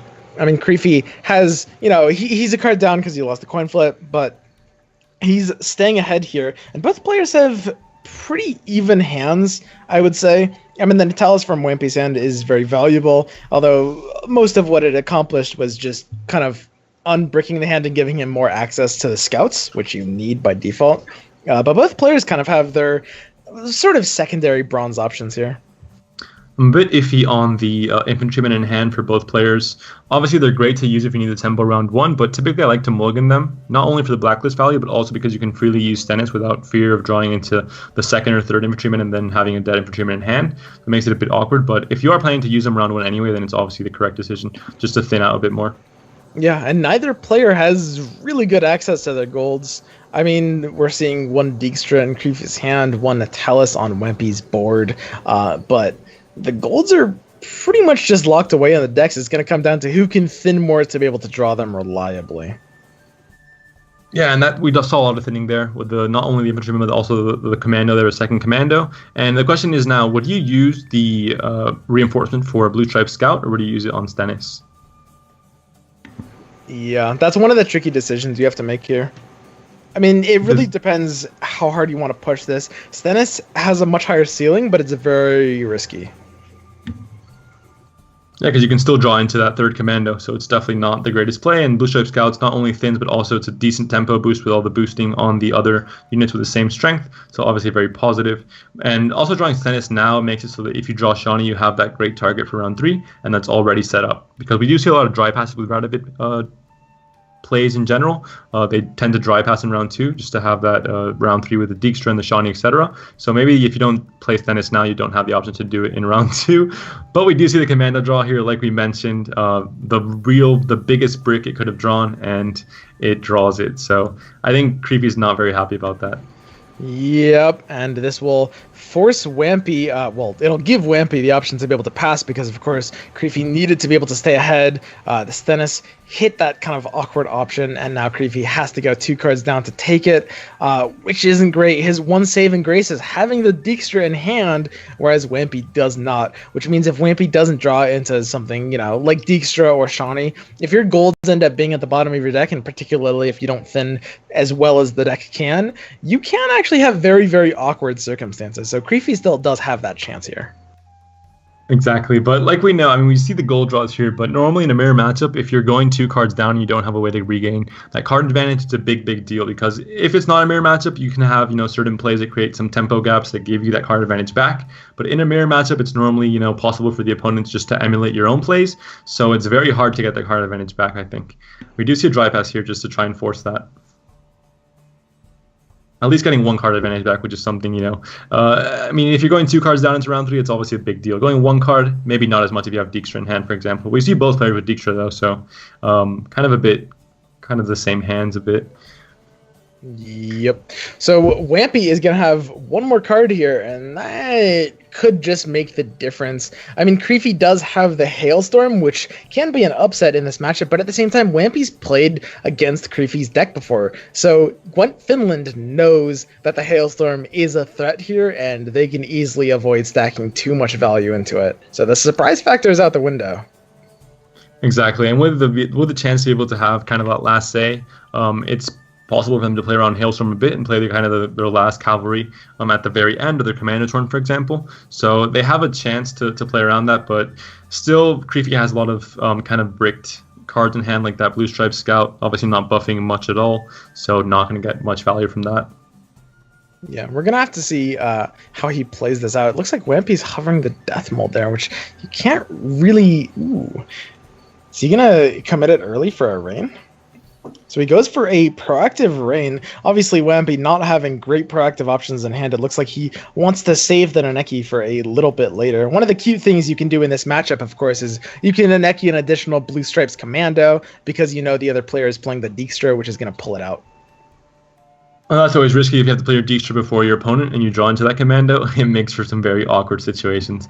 It's normally, I guess, better used with Stennis because you can guarantee the draw from it with Shawnee and just guarantee you're not going to draw into it as a unit because it thins it out first with Stennis because of the same strength value. But yeah, it's a good play to make for sure with the Dijkstra. Yeah. So while Creepy is down 1 card and playing into a long round with that down card, he does at least have the advantage of going second. It leads Wampy to play awkward proactive moves. The Death Mold in Terrain is certainly not what you want to get from your silver card, and he's going to have to commit further without having any targets for his stuff. He wants the Radovid pretty early, but he hasn't been given a real opportunity to do so yet. I believe without the Shawnee, there's also a chance for Neki to just throw back Reinforcement and Stennis into the deck and draw it with John and Talis, since he does have the Commander's Horn in hand this time around and not in the deck, so there isn't that hard decision between both. And you can kind of get the best of both worlds that way. Yep. So here's this Neneki. He's going to decide exactly what he wants to send back here. And this is always one of the trickiest things about playing this list. Using Neneki at the right time and, well, specifically for the right targets. You have to be completely aware of your resources and your finishers to be able to effectively thin to zero. Yeah, it's a very tight-knit deck, and you know exactly what you're going to be pulling if you play it very well. With Dijkstra, Shawnee, Stennis thinning a lot. You kind of have to take into account that Dijkstra thins for 2 cards, Stennis for 1. So you always don't want to mill yourself. Obviously, you need an Neki to kind of shuffle a few cards back in to just dodge that milling possibility. And if you do it correctly, you can obviously almost pull exactly what you want when you want it, which is very good, of course. Yep, and Creepy's sitting in a bit of an awkward situation. I mean, you want to play your proactive Neki, but the rain kind of blocks that out as an option because you're effectively gaining 1 point every turn that you kind of postpone playing the Neki there. But he's struggling a bit to find the right proactive play. I mean, this deck can have some awkward times finding a proactive play on an empty board in a round 3 scenario. So he's gonna go with the Dijkstra. He finds a Scout, which isn't terrible. That's a bit more terrible though. Yeah, so that is maybe not the Dijkstra value you want to see here. No, I've seen better Dijkstras in my time. I think a blue stripe Scout into cavalry into rain without any armor. I think you can rate that at a 4 out of 10. Maybe not the greatest Dijkstra. Maybe a bit early. What do you think? Yeah, it's always tricky because with Creepy's position, I mean, you have your back to a wall, right? I mean, you're playing 1 card down, and that lack of a card advantage really hurts, especially in the ability to try to play a reactive round 3. We're going to see the Radovid come out by Wampy here, basically just playing as a 14-point card. It does lock the crewman tags, but that's not going to find any value here. Yeah, it's only useful for that, but there really isn't a better target here at this point. It's useful in round 1 to get rid of that, both the Blue Stripe Scout and the 4-strength Commando as soon as they're played. But other than that, Radovid Mirror, with these decks specifically, don't have just the greatest targets for Radovid, to be honest. So we're going to see Kara being used here, presumably for a Thunderbolt Potion, just for playing for 9 value. It's not bad. It's a 15-point play, a little bit of armor, although he doesn't have great use for that armor, and in fact Wampy is going to be able to find he's never going to use his heavy cavalry for anything other than a Stennis or a Stennis target. I think we're definitely going to see Neneki into shuffling back Reinforcement and Stennis to be able to draw it with John Natalis. I mean, otherwise John Natalis is dead regardless, so he really has to do that play no matter what. Not because it's the correct play, but because there is no other option unless you want John Natalis to be a brick.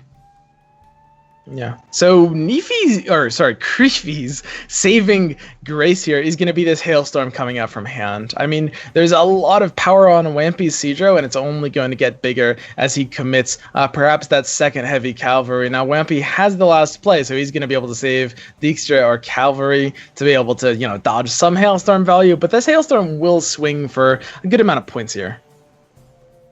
Yeah, and we don't see any bodies for Commander's Run either. He's going to have to row stack that range row with John Natalis. And, I mean, because there obviously isn't a chance to Commander's Run the back row, not enough units either. So obviously makes that a bit awkward as well. Yep. So, I mean, again, this round 3 is just a struggle. I mean, some people refer to round 3 as the sequencing round, and this is a matchup, a scenario where you really feel that. I mean, you're basically just trying to decide, both players here, both teams, just trying to decide, which are the most proactive or honestly almost least reactive options that you have available to you.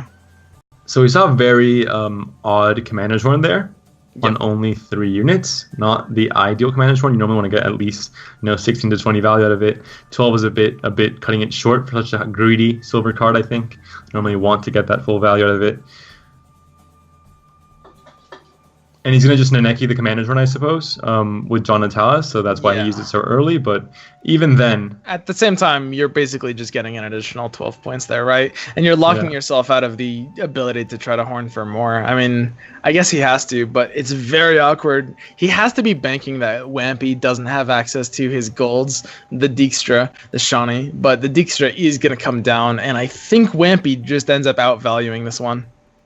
Yeah, I think with Dijkstra pulling, cards that aren't a Blue Stripe Scouts and a Dead Cavalry will be enough to just put Wampy over the edge and get definitely enough points here to win this game, I think. Especially with the decoy on the Stennis, I assume, to draw another strong bronze unit. Not a cavalry, though. We see a cavalry in hand for him. So Creepy has the John Natalis here. He's going to be playing it in the range row for a 16-point horn, effectively a 22-point gold. He has the Hailstorm, which is huge. It is effectively a 20-point Hailstorm. So he's got 42 points in 2 cards, but we're probably going to see Wampy hit for more as he plays the Stennis and he threatens the Dijkstra. Yeah, it's going to depend a lot on what Dijkstra draws, but if we see a typically fairly high value Dijkstra, I think it'll be enough. He's maybe here trying to disrupt obviously that range row Commander's Horn, because he is expecting it from Neki. He saw it in the Neki coming down after the Commander's Horn. He knows it was shuffled back in, but obviously not enough with the Ram there to kill any of the units, so it's still going to get 16-point Commander's Horn here. Yep. And we may be seeing an even better Hailstorm here because Wampy has to play some value out. And depending on the card he chooses, some of the value could find its way to the siege row. He knows he has to play around Hailstorm as a threat, so he should actually be fine playing Dijkstra out here because Dijkstra isn't going to be playing anything that has to be played on the siege row. Unless there's no horn, right? I believe there isn't. We see Shawnee coming out. The horn was already committed. Yeah, we see the Shawnee coming out, and this is just going to swing for value. I mean, the only question is, can Creepy's Hailstorm be able to swing for more than the Dijkstra, and they have a cavalry after the play? And here's where you're really, really, really feeling that last play. I mean, just the extra, effectively, 7 points that Creepy is getting, that Wampy is getting by being able to play after the Hailstorm. We see Igni as well coming in for a lot of value, a total of 22. Igni, obviously a very situational card, especially in Northern Realms, because you can just pull it with Dijkstra like we saw, and it might not have target some of the times. Here it definitely had a target, and I think it sealed the deal forfeit here. Hovered. Yeah. Even without having to play his last card, Wampy is still ahead, so obviously he has won the game. Finland does come out ahead and does end up winning this. Wampy and his team, obviously not just him, playing very well, I think, and obviously Creepy a bit unlucky. A few brick draws, that low-value Commander's Horn, the low-value Dijkstra, maybe was the difference between winning and losing here. Yep. So Gwent Finland, Wampy playing for them is going to take it in the best of 5 series, winning 3-1. I actually really liked some of their ban strategies that we saw, how they handled the Kelvide matchup. With the strike format, it enables so many opportunities to build the decks in unique ways. You get to choose exactly yourself which matchups you want to play your decks in, and you want to use your bans as just for as much value as possible. And I really, really like the strategy they executed there. Yeah, very good showing for them. Happy to see them in the semifinals, see what they can bring there, what kind of new strategies they can come up with to be able to work around the strike format and the matchups and, the way you can do bans and stuff. So definitely very happy to see them advancing. I think they played very well. And also big shout out to Aardvark. They played, out of their mind all throughout the Swiss, getting the first seed as a bit of an unknown team coming from the Facebook competition, if I believe. So definitely unexpected for them to do so well and find this place in the quarterfinals. So I think big shout out to them as well. They played very well all throughout the TGI.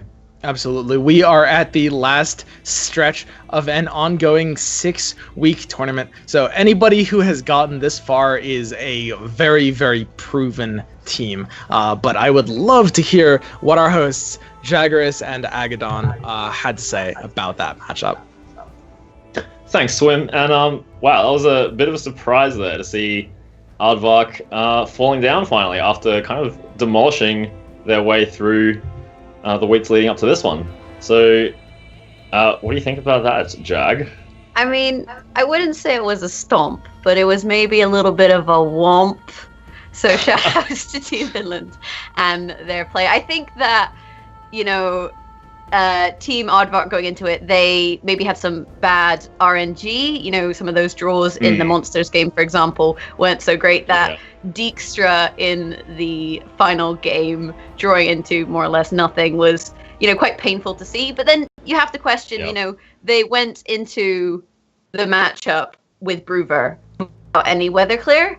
And that was a decision that they made. So then you have to kind of question, why did they preferentially choose that versus other bans? And I mean, how do you think that it went?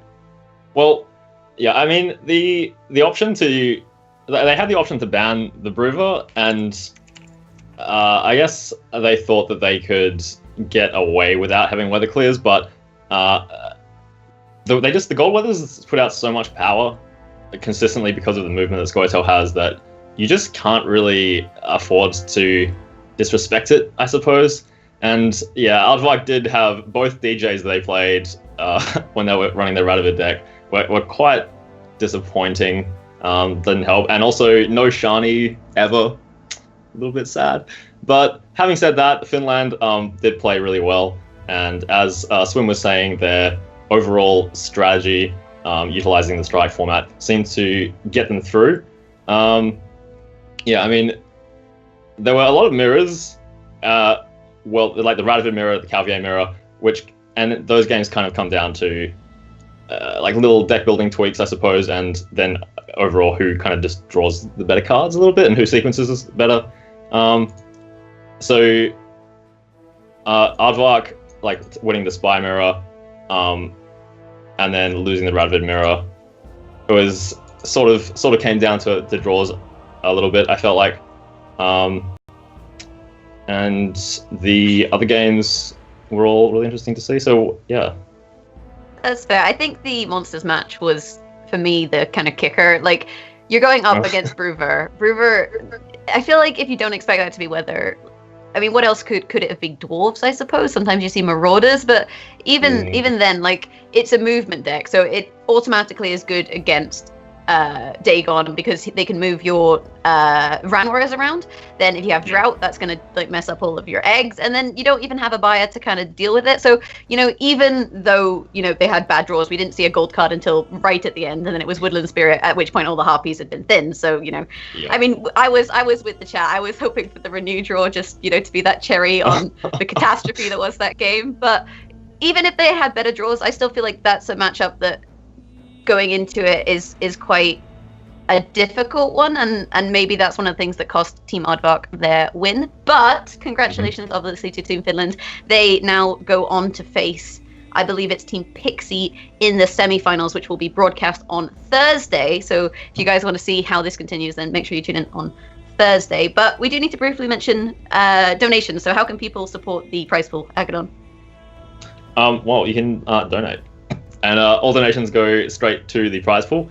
So if you guys are interested in helping out the players who are obviously putting a lot of time and effort into this tournament, then feel free. Any amount obviously is greatly appreciated. You guys have been really generous so far. We've managed to raise over $800 to total the prize pool at just over $1,000. So if you guys want to get in and put a little bit of icing on the cake, then that'd be great. Yep, and you have the perfect opportunity to do that now as we go to a brief intermission. So if you want to give us all your money or go to the bathroom, I mean, I know which of those options I think you should pick, then now is the time to do it. But we'll be back shortly with the second series of these quarterfinals. Sounds good.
Welcome back, ladies and gentlemen, to the Gwentlemen Invitational quarterfinals. And we're about to get ready for our second series. But before we do, somebody actually did donate. So that was fantastic. I was like, you should donate, and then nothing. We have one donation, $20, and it's a good one. It's from Rain, and it says, what does it say? Do you know what it says? It says, fuck you, Lamios. So I'm not sure if there's sort of some tension between Rain and Lamios here. I'm not sure about the history there. But either way, thanks for the $20, Rain. Appreciate that. Brings our prize pool just nicely to over $1,000. And if you guys do have any more donations that you want to throw our way, any more, anyone that you want to shit talk, I suppose, via us, then go for it, apparently. So thanks for that. Maybe it was like a decree of love, you know. Maybe it was like a hey, fuck you, Lamios, rather than fuck you, Lamios. You know, I mean, we don't really know. There's no tone about it. Yeah, sure, we'll go with that. But moving on, we do have our next match up: Team SGC versus the Sixth Faction. So tell us a little bit about those teams, Agadon. Yes. So SGC and Sixth Faction, I know a lot about them. Both teams have done really well to make it this far, obviously, and they're fighting for the grand final spot here. So this is sort of a lot riding on this game, obviously, and it's kind of all come down to this one moment, or this next hour or a couple of hours or whatever. But both teams are fighting for the right to compete for first place here. So we should have a good series on our hand. Anything that you want to say? Well, I guess the thing to point out for the viewers at home that this is a kind of regional matchup. SGC is a Slovenian team led by Zane, also featuring Gonorrhea and Kekistani. Part of me really hopes that Gonorrhea is the person who they've chosen to pilot the decks, you know, similarly to Creepy and Wampy, because then the casters are going to have such a great time. Meanwhile, we have the Sixth Faction, which is actually a Korean team led by Gravekeeper, featuring, I believe it's Janhyang and Insang Fa, and they all met up. And actually, they've all gone and met each other in Korea. I don't know if they knew each other before Gwent, but they are players that have kind of seem to have bonded a lot through the Gwentlemen Invitational. And all this really makes me want to see is a Gwentlemen World Cup or a Gwent World Cup. I mean, I'm sure your region would be fantastic with its 3 players. Yeah, let's figure something out. Spend 3 days flying over to wherever it is. Sounds good. But the thing to be aware of here, so it's Korea versus Slovenia. And Slovenia, I believe, is the country that had the most players in the top 16, I want to say. So Slovenia, in terms of their Gwent showing, are very strong. But Korea have kind of been, they've kind of come in from the side and done really, really well in Gwentlemen in the TGI. So I guess we have to then decide who do you think is going to win? Slovenia, and you're going to vote for Europe, or Korea? Where are your predictions lying? I'm gonna go with Korea. I think Korea has a solid rap in the gaming world, so I'll back them. See how that goes. I think they can take it. See, I think I have to go for Team SGC. I'm gonna vote for Slovenia because they've done so well, and also because accidentally on a previous host I said that they were a Slovakian team and have brought dishonor on myself and highly offended an entire country of people. So. I think that I have to root for them as a show of forgiveness, I hope. Feel like you owe them one, huh? More or less. But without further ado, let's throw over to the casters.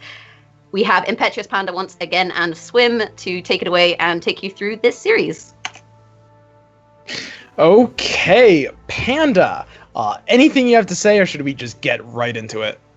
I think they're very strong teams. It's always fun to see 2 regional teams, because obviously they kind of have not just representing themselves and the pride in playing well and showing up as a great player, but also representing their countries a bit and also showing that their countries are great at Gwent. So I think it's going to be very fun to see that rivalry. And I played against Zane and Gonorrhea and Kekistani in previous weeks, and they beat us as well. I guess I got beat by a lot of teams apparently, because I'm not in the top 8, of course. So I think they have a very strong team, and I hope. I hope they can win this. I'm rooting for them. All right, let's get into our first game here. It's going... Ooh, it looks like there's no title card. But we're going to see Northern Realms versus Monsters here. Yeah, and we see a very, I guess it's going to be we see an Archer in there for Monsters, so not super typical. It has some text for weather. I guess they were expecting some Brewer in future matchups, maybe not all banned, so they might expect some. Obviously, the deck lists are fixed, so they kind of have the tech for everything a bit.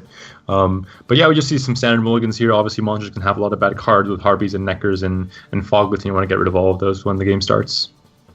Yep, we're going to be seeing pretty standard lists overall. Pretty much the same Northern Realms list package that you expect to see. This one's going to look a little bit different from the one from before. It's got Philippa, which is a common choice that a lot of these lists run. But apart from that, it looks actually, if anything, probably more normal. And then Sangfa from the 6th faction is going to be playing a sort of consume weather list. It's got some interesting tools. It runs Olgerd, and right off the bat, he has the Giant Toad to eat Olgerd, which is a fantastic combo. Yeah, it's a bit reminiscent of last patch, a very powerful combo. Not seen as much nowadays, but definitely a great combo. With Olgerd, it's an unlockable carryover target unless you have, cards like Catachan that can consume that in the graveyard. But other than that, it's a great combo with Giant Toad. Okay, so Zane from Team SGC is going to be just developing the typical opener that you see, Blue Stripe Scout, Reaver Scout to move them around, and Sangfa has no way to be able to deny the Reaver Scout here, no way to immediately kill this Blue Stripe Scout. So Zane will be able to set up like normal, and then Sangfa will presumably start a Vran chain as well. Although he's hovering the Gales, interestingly enough. Yeah, might be looking for K-Ran maybe too. Abaya as well for Abaya, yeah. Venom. Both can counter that opening, and maybe if there aren't any more... but we do see John and Tals with reinforcement, or we just see Woodland Spirit straight away. And here's a fantastic play from Sangfa. This is an incredibly high-tempo option that puts a lot of pressure on Zane, particularly as the person who had to make the first play this matchup. That is a really incredible amount of tempo in a single play there. Yeah, exactly. I think Woodland Spirit is a great idea when you're going second because obviously you're committing a gold, a very strong gold at that. But we see Renew in hand as well, so it's not too big of a committal. And it also thins your deck for the Harpy, which is always great. And also provides a huge tempo swing, which lets you kind of control the round, especially if you win the coin flip. So definitely a good play by him, I think.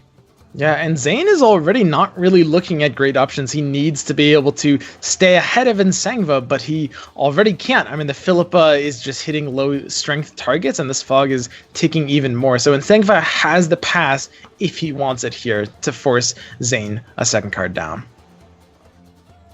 Yeah, exactly. It's the play that Woodland wants. It wants to create a lot of tempo and make it so that the opponent cannot answer back. It's not only the set tempo it creates with the the wolf bodies and the Woodland Spirit itself, but also the Fog taking every turn after that, just adding more and more value to that play.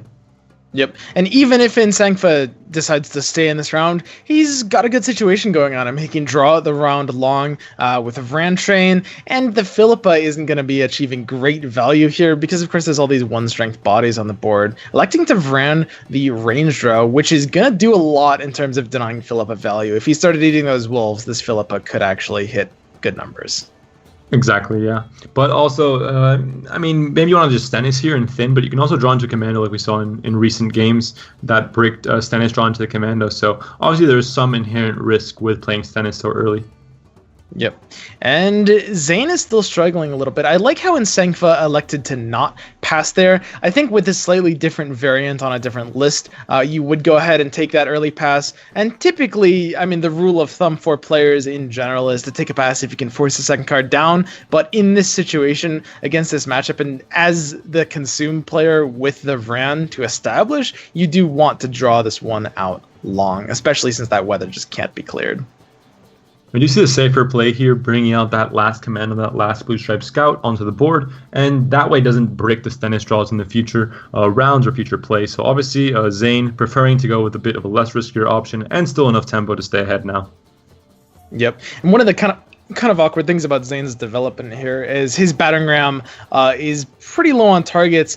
If Nsangfa doesn't develop anything else to the range draw, we would probably see that battering ram go ahead and finish off that Harpy. You don't want to kill a Foglet because then they can just reuse it with the Dagon they have. But we're probably going to see the Nsangfa put the Keleno Harpy on the range draw here, ready to threaten it for that Vran. Now, Zane can lock that Vran, but you have to make a pretty tricky decision with your Radovid here. Yeah, the good Dagon player always plays around that and always only has one lockable unit at a time, and never has. I mean, obviously the best targets are Ekimaras or Neckers because they have that carryover, which is obviously worth a lot. Especially Radovid can control the tempo and doesn't really care too much about the tempo, but he can also just play Ram here and get rid of these eggs, and that way denies the consume synergy with the Vran. Yep.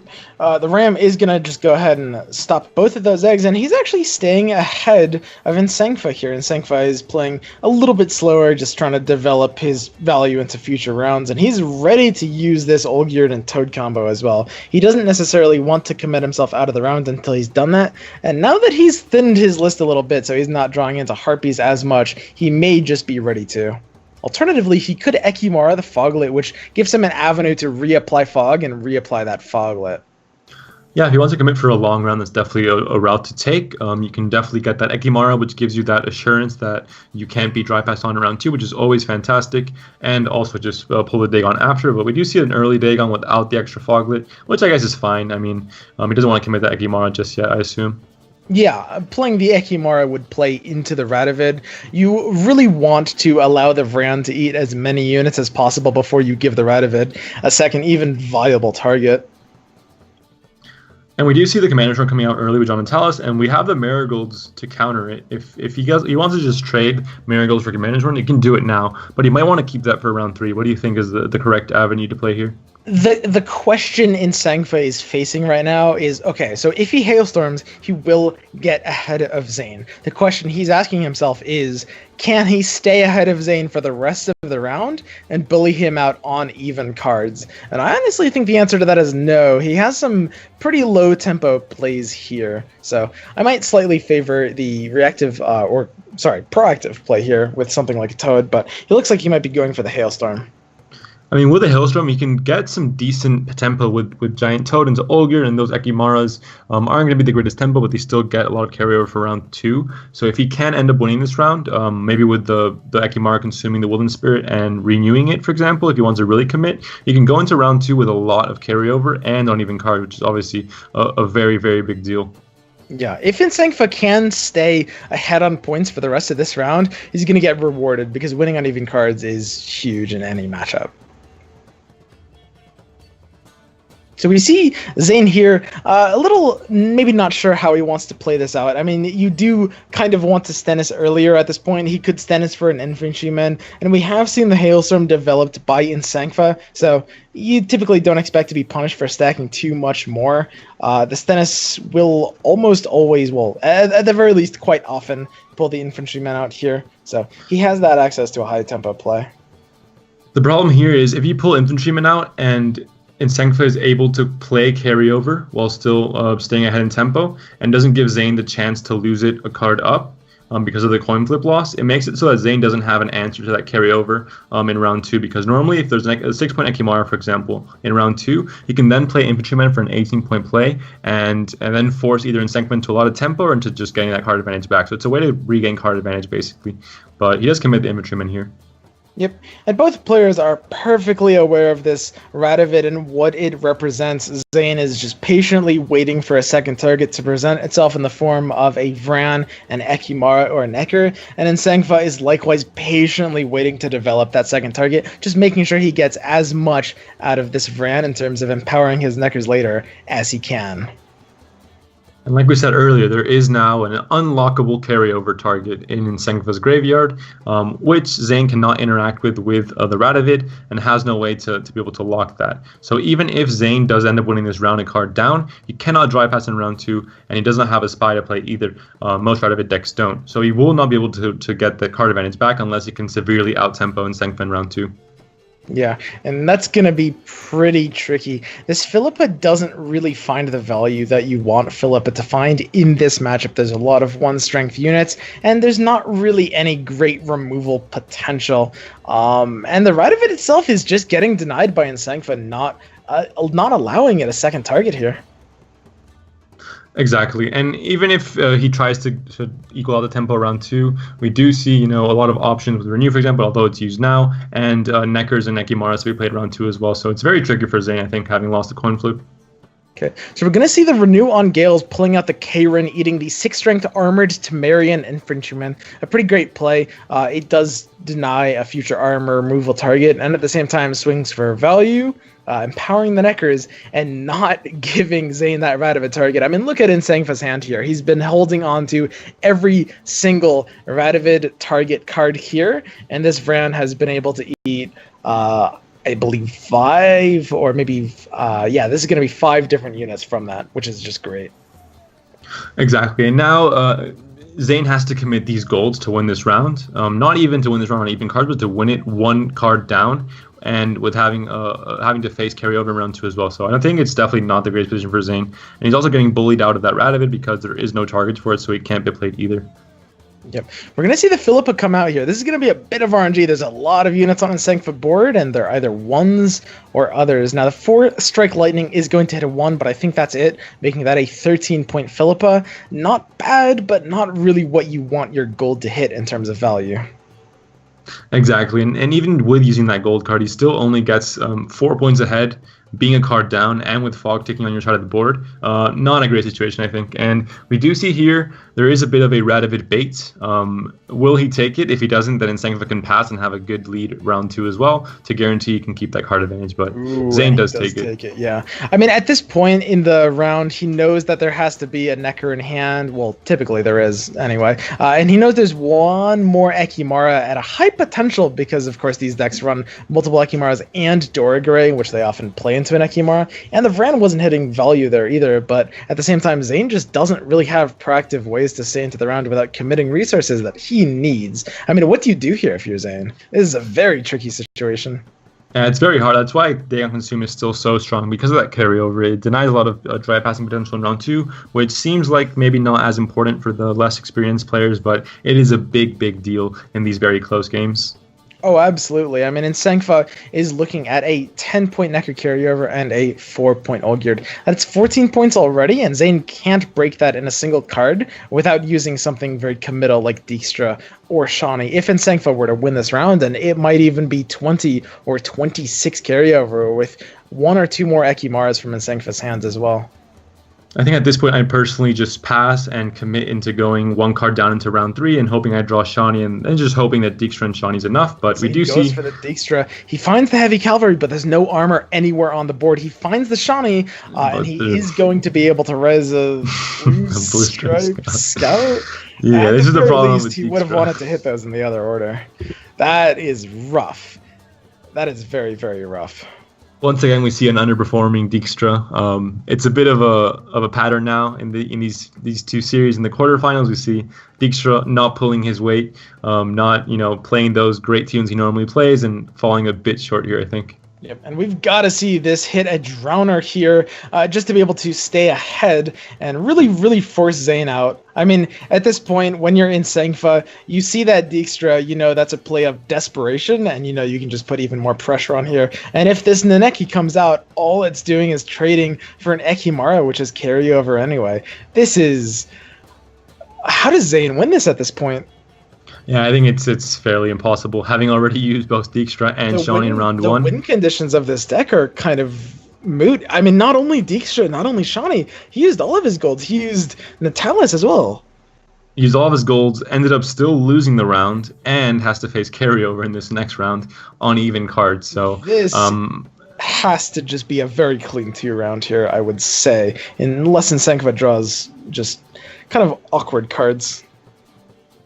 Yeah, it's. I think it's not even a viable idea to even think that Zane can come back here. So I think Insengfa got a bit lucky. He had very good card draws with the Woodland Spirit, with the Renew from Gills, and also had the fact that he could win the coin flip and control the carryover so well, which is something he did very well, I think.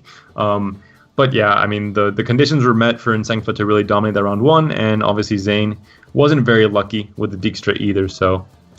Yeah, I think Insengfa showed a lot of discipline in not taking that early pass opportunity in round 1. And this is the situation where you see that decision really shine. I mean, by forcing that round out long and by being able to just avoid, deny every single turn, avoid playing a second Radovid target for almost the entire round, it just gives him a really, really unbeatable amount of points in this situation. And he still has the 3rd Necker he hasn't seen yet. Do you think you want to go for the 2-0, considering he has that third Necker and the Ekimara now on the board as well, without a Radovid possibility to lock them? I mean, he's going to guarantee card advantage here no matter what, and he has a carryover for round 3 as well. And knowing that there are no golds for Zane to draw, so that's not really going to get affected at all by his top section round 3, I think it's, a decent idea as a pass as well. Yeah, I mean, it's pretty equal no matter what he does. I mean, he knows he's entirely eliminated Zane's win condition here. So how Nsengfa plays this out may just be a reflection of playing around a surprise card, like, for example, Mardra.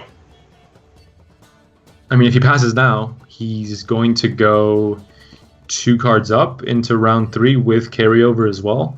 Yep. So it's looking like a very favorable situation for him, and I think this will be a game 1 for the Koreans. Yep.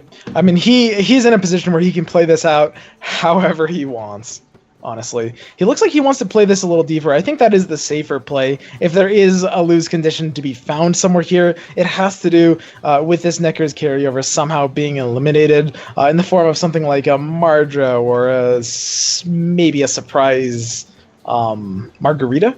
But either way, he is just assured that it doesn't really matter what he does here. I mean, when you have such a dominating impact on round 1, it can really just clean up the rest of the game with that deck. Yeah, I mean, obviously this is a huge lead, and from the get-go, this just can't be surpassed with the cards that Zane does have in hand right now. So, regardless, although no, obviously not even close. Even with the Ram getting the perfect hits, it's not enough. And that is going to be a very clean 2-0. Like you said, game 1 going to the Korean team on Nsengfa, the 6th faction. Yeah, you're getting that extra take on the Necker as well by placing the Fiend or Morkwood, more specifically, in between the Ran and the Necker. But obviously that point wasn't really as important for this round. It's still a very big margin. And a 2-0 from Nsengfa, very dominant performance. Also, I think a lot of things went in his favor as well, but I think he played it really, really well. Yep. Absolutely. I mean, that deck, if it gets out of control in that round 1 scenario, it can just take it away. I think the most important thing is just having the discipline to extend as far as he did that round without developing the second Radovid target there. Exactly. He waited. We saw his hand at the end, and he had the 4 perfect Radovid targets all in hand. So he knew how to wait it out and bait out that Radovid target or the Radovid, and still be able to get full value out of his carryover. Okay, so we should be getting into the second match over here in just one moment. This is going to be Gravekeeper from the 6th faction on Calvite versus Zane on Henselt. So we do see the account change for the 6th faction. They decided to play on their different accounts, but we do see Zane still playing with a different faction. So we know their team is in a call and they're all playing together, but only Zane is going to be showcasing his account. Yep. So we see here Zane playing a Spy Nilfgaard matchup. This one's a little unique. It's running 2 assassins, and it also, it has 2 assassins in this opening hand. What do you think about that? It's very control heavy. I mean, the matchups they banned and the way they approached the strike format made it so they could control what kind of decks passed and what kind of matchups they'd be facing with Nilfgaard. So maybe they were expecting these very easy to kill engine units that provide a lot of value over a long turn but can be easily killed by assassins in a short turn, like for example the siege supports. And this is the matchup Zane wanted to hit here. Seeing the Henselt in the strike pool, electing to match his Nilfgaard against the Henselt by not banning it out, and he has these assassins to just really, really well shut down any attempt at Henselting siege supports or anything of that nature. So this is looking pretty favorable for Zane to start here. It's also an interesting matchup because the spies you play get buffed by the siege support. So even though there's a bit of an edge there with the assassins being able to kill units like siege supports or rams in one hit, it's also very interesting because you're going to see all these spies getting buffed as soon as they get played on the enemy's board. So. Yep, and Gravekeeper is going to have to go first as well. One of the things about Zane's hand is he doesn't have a fantastic way of dealing with that Trololo. He may immediately infiltrate it to threaten the Menno. Leaving a Trololo up on a long round is always a very risky proposition, so he might threaten it early.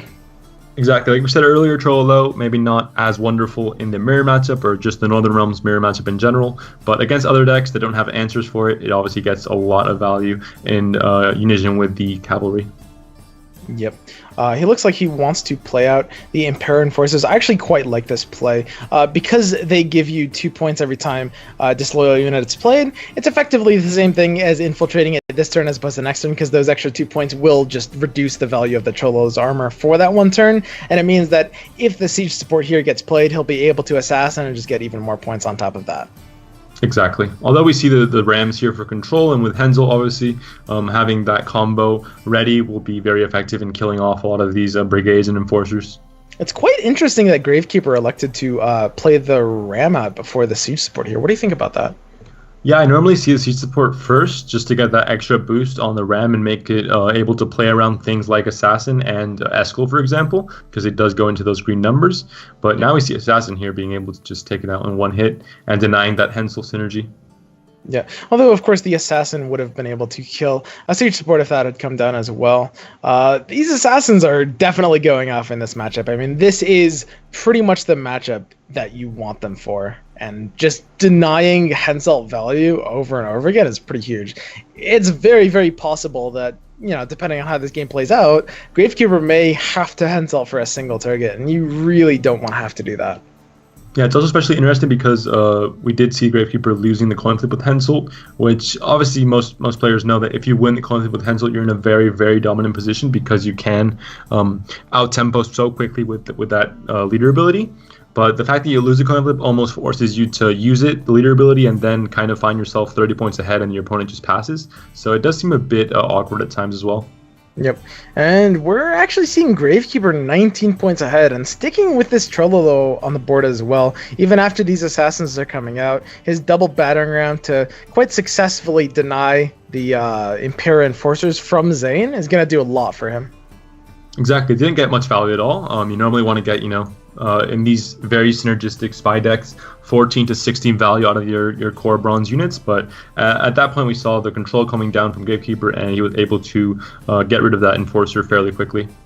Yeah, and both pings just represented minus armor on the Trololo, which doesn't inherently matter that much and still gives Gravekeeper a lot of dominance over these early rounds. I mean, if he can put a little bit more tempo here, he may be looking at an early pass, which Zane's deck doesn't do very well against at all. Exactly, and Gravekeeper going first, like I mentioned earlier with Hensel, it's kind of a game of greed because you want to not use your Hensel if you don't have to, so you have it for round 3 for that huge tempo swing, but obviously your opponent's going to dictate if you have to use it or not, depending on how much tempo they play as well.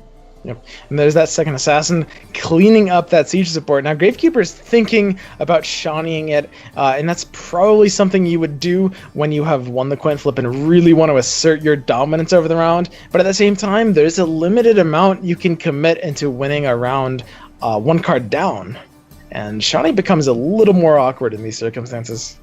Exactly. I think at this point you can maybe just cavalry before that Trololo gets infiltrated and killed maybe by Menno, and just guarantee all that value, and maybe just pass after that because it is a fairly big play, I think, to make. And maybe Zane can't catch up in 2 cards, but like you said, committing Shawnee, to this very having lost coin flip, it's also not ideal, I think. Yep. So we're going to see Gravekeeper reverse scout out a battering ram. This is basically just going to be played to poke this out. A clean 11-point play, very respectable, and the Trololo just keeps ticking away with that armor value. Yeah, and we see, like, without even using Hensel, he's still in a very dominant position, and he's going to just say that Hensel for the Shawnee siege support res in round 3, then Hensel out all the siege supports if he can win this round and close it out fairly soon, so he doesn't have to commit that Hensel out. Yeah, and Zane does want to play this one a bit deeper. I mean, he's developed the Brigade, and this deck does love playing out these long round 1s to find into a short round 3 and being able to thin all of its tools out. So Zane does need to play this one deeper. We're going to see him Calvide, pulling out Roach, pulling out Brigade, which immediately grows and threatens Emissary to grow even more. He could have also rezzed the siege support with the Vikavara Medic, which would have been a bit of a heads-up play to deny that Hensel synergy later on with Shawnee, but obviously that's a bit of a reach and also very hard to predict that the opponent already has Shawnee in hand as well. Yep, and here we see the Philippa threat from Gravekeeper. This could hit huge value if it bounces right. He opens with a 7, basically taking the safe play to try to kill the 2 strength, but it doesn't actually hit. It doesn't kill the first target Brigade. Yeah, and that would have been a great swing. Yeah, he went for the safe play too, and it still was not able to bounce to that 7-1 a second time in the first 3 random bounces. Which is very unfortunate. I think Gravekeeper definitely wanted to get rid of that brigade because it not only represents the value it had on board at the time, but also the future value from spies being played like Emissary right now. Yep. So here's Gravekeeper just getting additional value. Free Emissary. There's that siege support denying that Shawnee right off. So that Henselt can no longer have any option at hitting 2 siege supports from the deck. And Gravekeeper is thinking about that heavy cavalry. He sees that 12 armor on that Trololo. He's ready to pull the trigger here. He's waited all this time, and he just wants to force this round out at this point. Although we also see the Infiltrator Menno combo, which might be enough to get enough points, but although this is a very, very big swing as well. Yeah, the Infiltrator Menno combo is absolutely enough to threaten beating it in a single play. If Zane does want to stay in this round, I think it would have to involve him infiltrating that 20 strength heavy cavalry right there. The question is, does he necessarily want to do that? Does he have the ability to find the Infiltrator Menno value in a different scenario, and how much does he value the round 1 here? Yeah, if he wants to use Infiltrator Menno, it puts him 10 points ahead after he's done with the combo, so it looks like he might just do that, and it's definitely going to put him very far ahead, especially even more with the brigades taking, never mind. So put a total of 14 points ahead once it finishes, which is, I think, great value. Yeah, he goes for this, and as we can see, Zane has the ability to win this round. It's a matter of how long Gravekeeper wants to draw it out. Goes ahead and passes right away. He knows he is pretty much forcing out Menno by doing this, and that's a respectable pass. You're getting good value out of that, and if nothing else, you can still Shawnee the Trololo in a later round. Exactly, and he's still kept, like we said earlier, his handle ability, and he's still going to win it a card up, so that allows him some breathing room, and it allows him to maybe not commit his strongest plays in round 2 if Zane does go for the dry pass to guarantee card advantage into round 3. Yep, so I think we have to see Zane going for the Menno here. I mean, is there another option? You need 18 points, and I don't see another way to do it. This is going to swing for 29 points immediately, taking it, kind of overshooting it a little bit, especially when you play for reach. You feel as if when you play for taking it on the pass, you feel as if you don't need to often overcommit more points as much as when you try to go for a pass early. But he does go 12 over to take this.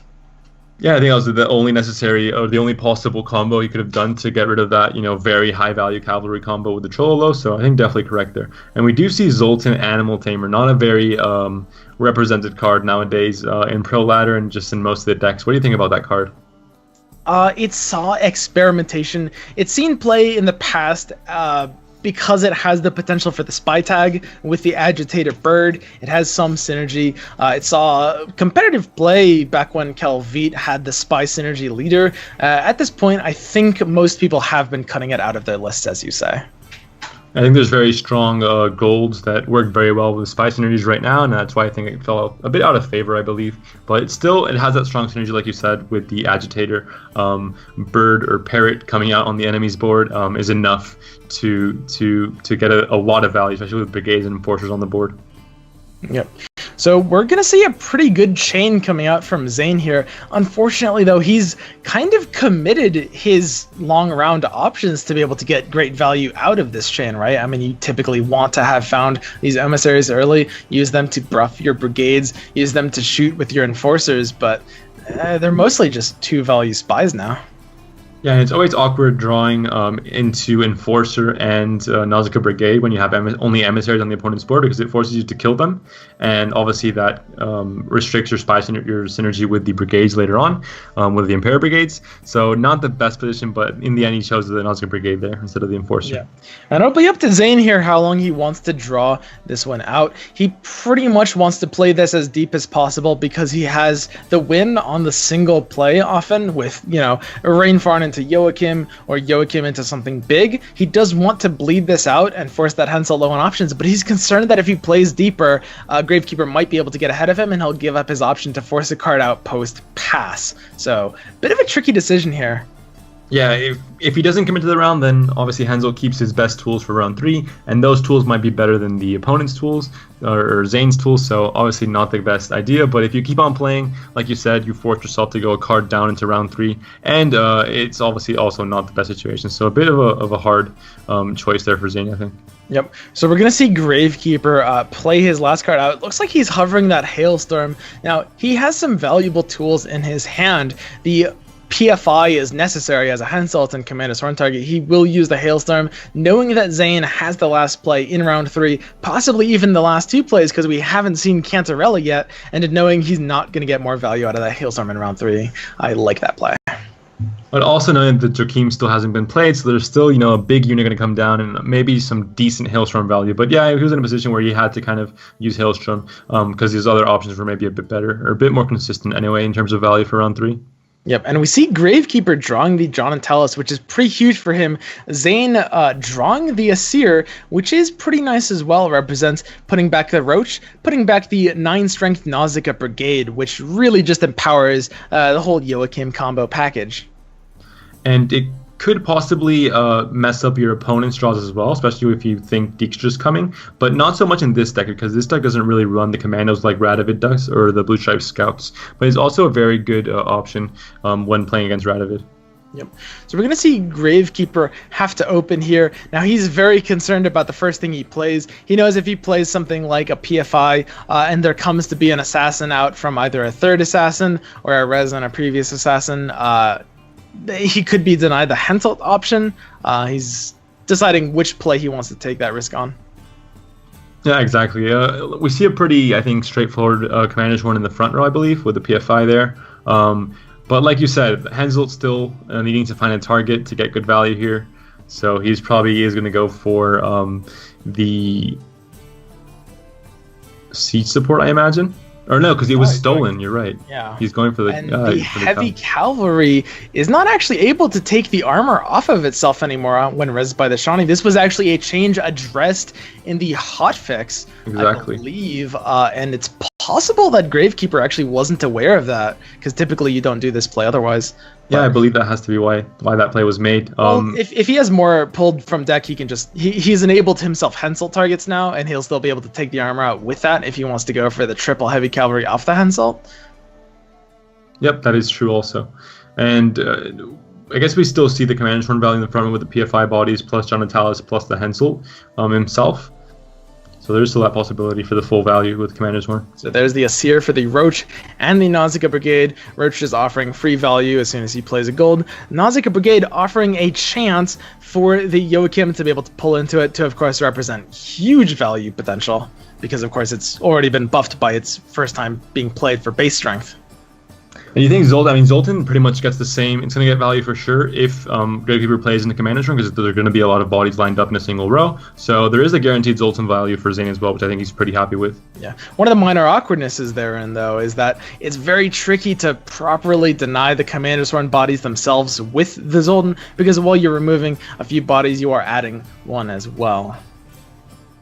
Yeah, of course. And when you see the triple, so he still had 2 cavalries in his deck, so it was definitely the right decision to res it with Shawnee. He knew that he had all 3 cavalries, and even though there wasn't much armor to be stolen there with all 3 of the cavalries, it's still a very decent Henselt play in this very short round 3. Yep. So we see here Gravekeeper mustering a pretty incredible amount of strength here. I mean, he's 30 points up already, and his hand is scary. Will Zane be able to bridge this? I mean, he needs to find the Nausicaa Brigade with the Joachim to have a chance here, but at the same time, his Rainfarn is only pulling Cantarella, isn't that right? Yeah, and I think without the Commander's Horn to really punish the greediness of the Commander's Horn play, without the Marigold Tailstorm, by Zane, it's going to be tough to bridge it, I think. I mean, with Marigold Tailstorm, you obviously feel a lot better because you know that if Commander's Horn is coming, which guarantees, a lot of value for the opponent, you'll at least have the Marigold Tailstorm to answer back. But without that in his hand, I think he's feeling a bit more nervous right now. Yeah, and we see here Zane electing to take the Impera Brigade over the Nausicaa Brigade from the Emissary. Basically, he's gambling that he will find that Nausicaa Brigade off of either the Joachim or the Cantarella from Rainfarn. I think that's the correct call, because you do have to take that risk for those additional points when you're behind like this and when you need to squeeze out every possible point, but it might just not be enough. Yeah, I think there's still a very big place to even without Dijkstra here. I think Gravekeeper still. I mean, the Sten is coming out as well. Yeah. It's just... Oh, that's pretty good as well. Yeah, does Zane have any way to win this? I mean, that's just a lot of points to come back from.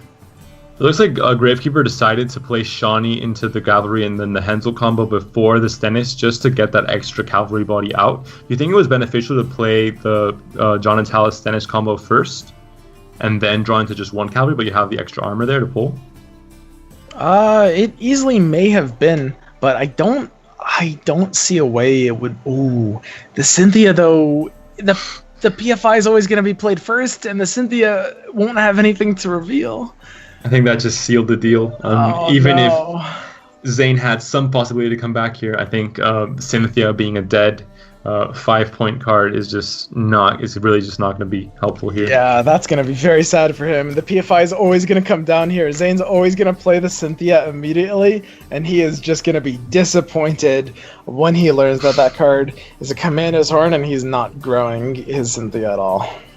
He might think it's bugged here, but it's definitely not bugged. We do see the Commander's Horn in Gravekeeper's hand, and that obviously makes Cynthia quite the bad silver card to play at that moment. Gravekeeper just ends up with 100 points here. Zane needs to get 70. And Zoltan Animal Tamer and Joachim de Wet represent good point swings, but not enough to be able to take this, and he couldn't find the Nausicaa Brigade as well.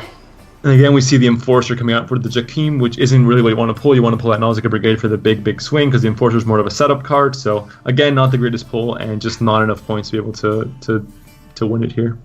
So we're going to see the 6th Faction's second player, Gravekeeper, go ahead and clean up another clean game here. Yeah, and puts his team at 2-0, a very comfortable lead. Has to win just one more game to advance onto the semifinals. I think they're very happy with the way this is going, and obviously I think they're playing it very well as well. And Zane again a bit unlucky once again. For example, with that Cynthia play at the end, obviously just not enough to win the game there. Yep, 2 very clean games there coming out from the 6th Faction. A huge fan of their strategy and their play. But before we get into the next game, I have one donation to read out. Our donator, Camby, has donated $5 and would like to ask, can somebody please explain why nobody is playing that awesome Nilfgaard Alchemy deck? I heard some streamers achieved 1,400% win rate. That is a 1,400% win rate with it. And it is a safe win against Northern Realms and Scoia'tael. Thanks and keep up the good work. Thank you for that donation, Camby. And that's a very good question. I've heard great things about this Alchemy Nilfgaard deck. I've experienced great things firsthand. That's what we'd love to hear more, I think, Swim, because we definitely need the ladder to experience a bit of an innovation at this moment. So I'd love to definitely see more of that in the future, and maybe we'll see some of it in the semifinals as well. I mean, it's a very good win rate to support. Yeah, unprecedented. Anyway, we should be able to go into our third game here. This is potentially match point if the 6th Faction is able to go for it. I mean, this is it. Team SGC needs to win the next 3 games here. It looks like we lost a minute off the intro there, but this is a Northern Realms mirror. I think we did versus Consult.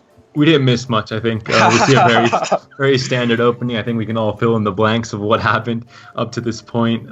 We do see Zane just trying to thin out his deck with a bit of a tempo play as well with these Blue Stripe Scouts and the Commandos. Oh, there we go. Okay, so we see the battering ram coming out from Gravekeeper, representing a 10-point swing, but at the same time, it prevents these blue stripes, or specifically that blue stripe scout, from being buffed by future ones. So it just adds up to potentially a 12 if all 3 scouts are played this round. It's always denying a little bit of buff value from these. We do see this possible stacking here from Zane to get that extra crewman value if he does play a ram between those 2 blue stripe scouts. But we don't see a ram in hand, I think, so that's not really a possibility. And diversify his rows here. Ooh, and that's a Philippa. I really like that, actually. I think that battering ram is a great heads-up play here. I mean, just being able to effectively deny that on the opener, getting that first scout to 1 point to represent just being able to ping off 2 there, and the Philippa just ruins, even if the 3rd scout was in hand, it just ruins its ability to buff anything already on board. And because Zane doesn't have the 3rd Blue Stripe Scouts, we do see a very early Infantryman, bringing out that 3rd Commando, making sure the deck has no or very little bricks for the future rounds. And I think it's a fairly decent play. It gets a lot of tempo as well. Yep.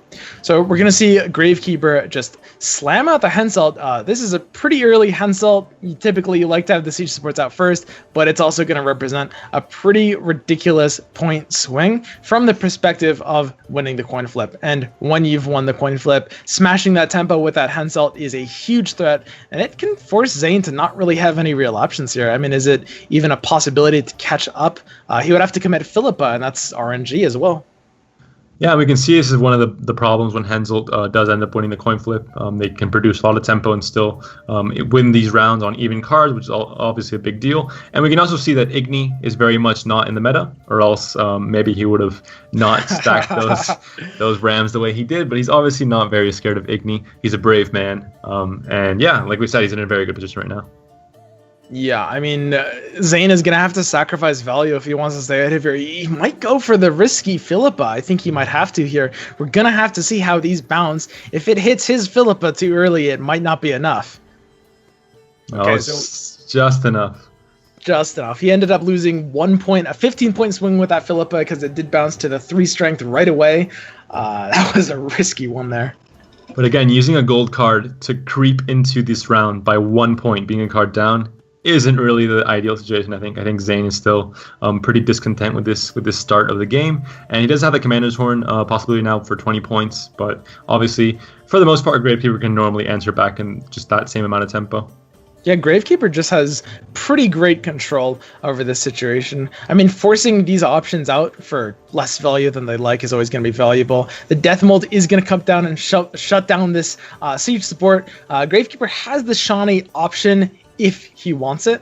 What do you think about that play? I mean, committing Shawnee to this, considering he won the coin flip, it's also much better to commit it here because you can guarantee you win the round basically. If you get decent plays after it as well, and that basically means you go into round 3 a card up. You have to kind of value, is being a card up in round 3 better than having Shawnee? That's kind of the value he has to make. Looks like he's going for the Trollolo here. He does want to get rid of it. As previously stated, Trollolo is a fantastic card that has a little bit trickier of a time finding as much value as it would like in the mirror, because of course it has an entirely symmetrical effect here. And again, he's making sure Igni has its target to hit at all times. Just wants to make sure that card. Maybe he wants to see it get a bit more play. So maybe he's rooting for that. But definitely row stacking. As we know, one of the biggest threats nowadays is the Golden Weather. So row stacking is much more viable, I guess, at the moment. So here we see Zane go ahead and play the Heavy Cavalry a little early there. Again, I mean, these Trollolos and the mirrors are actually very interesting because it really is a game of chicken. It's a game of almost bluffing and who wants to commit to play it earlier. By playing it that early, he's communicating that he has a hand with options to play Heavy Cavalries more, which he does. And at the same time, he denies Gravekeeper the option of even a 14-point cavalry early. Yeah, exactly. And Trollolo, again, not looking like the best card to play in a mirror matchup. It just gives too much value to the opponent as well as yourself, and it just doesn't, I think, perform well enough for a silver card. Yeah, at the same time, it doesn't really represent an additional Shawnee target as well, which it's kind of meant to in many situations.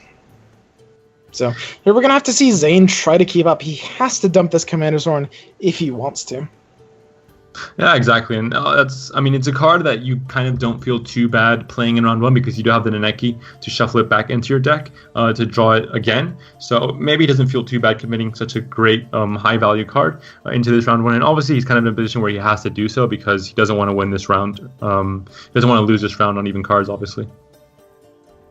Yep, so we see Gravekeeper just kind of passively developing his just value cards, no specific synergies, but he's able to stay ahead on even cards, and that basically just forces Zane to keep playing into this round. A very awkward position Zane finds himself in, and we see Gravekeeper here has the better hand as well. There's not a great Radovid target that Zane has, and Gravekeeper has the stacked hand. Yeah, and he's got the ram out, which maybe he would have expected the cavalry to steal the armor from the Stennis. But just got the ram there, which is a bit of control, a bit of value, but obviously not anything over the top. And I think Gravekeeper can pretty easily surpass that. Yeah, I mean, this is Gravekeeper's round if he wants it. The only question is it even possible for Zane to force Gravekeeper a card down to take it? And from these hand states, it looks like the answer is no there. Yeah, it definitely looks like it isn't possible. And even then, you have to. I mean, with an Aneki, for example, it's a great utility silver, but obviously in a round 1 where you don't really, whatever you shuffle back isn't going to have an immediate impact, and it's only an 8 strength card. It's obviously not very impactful at all.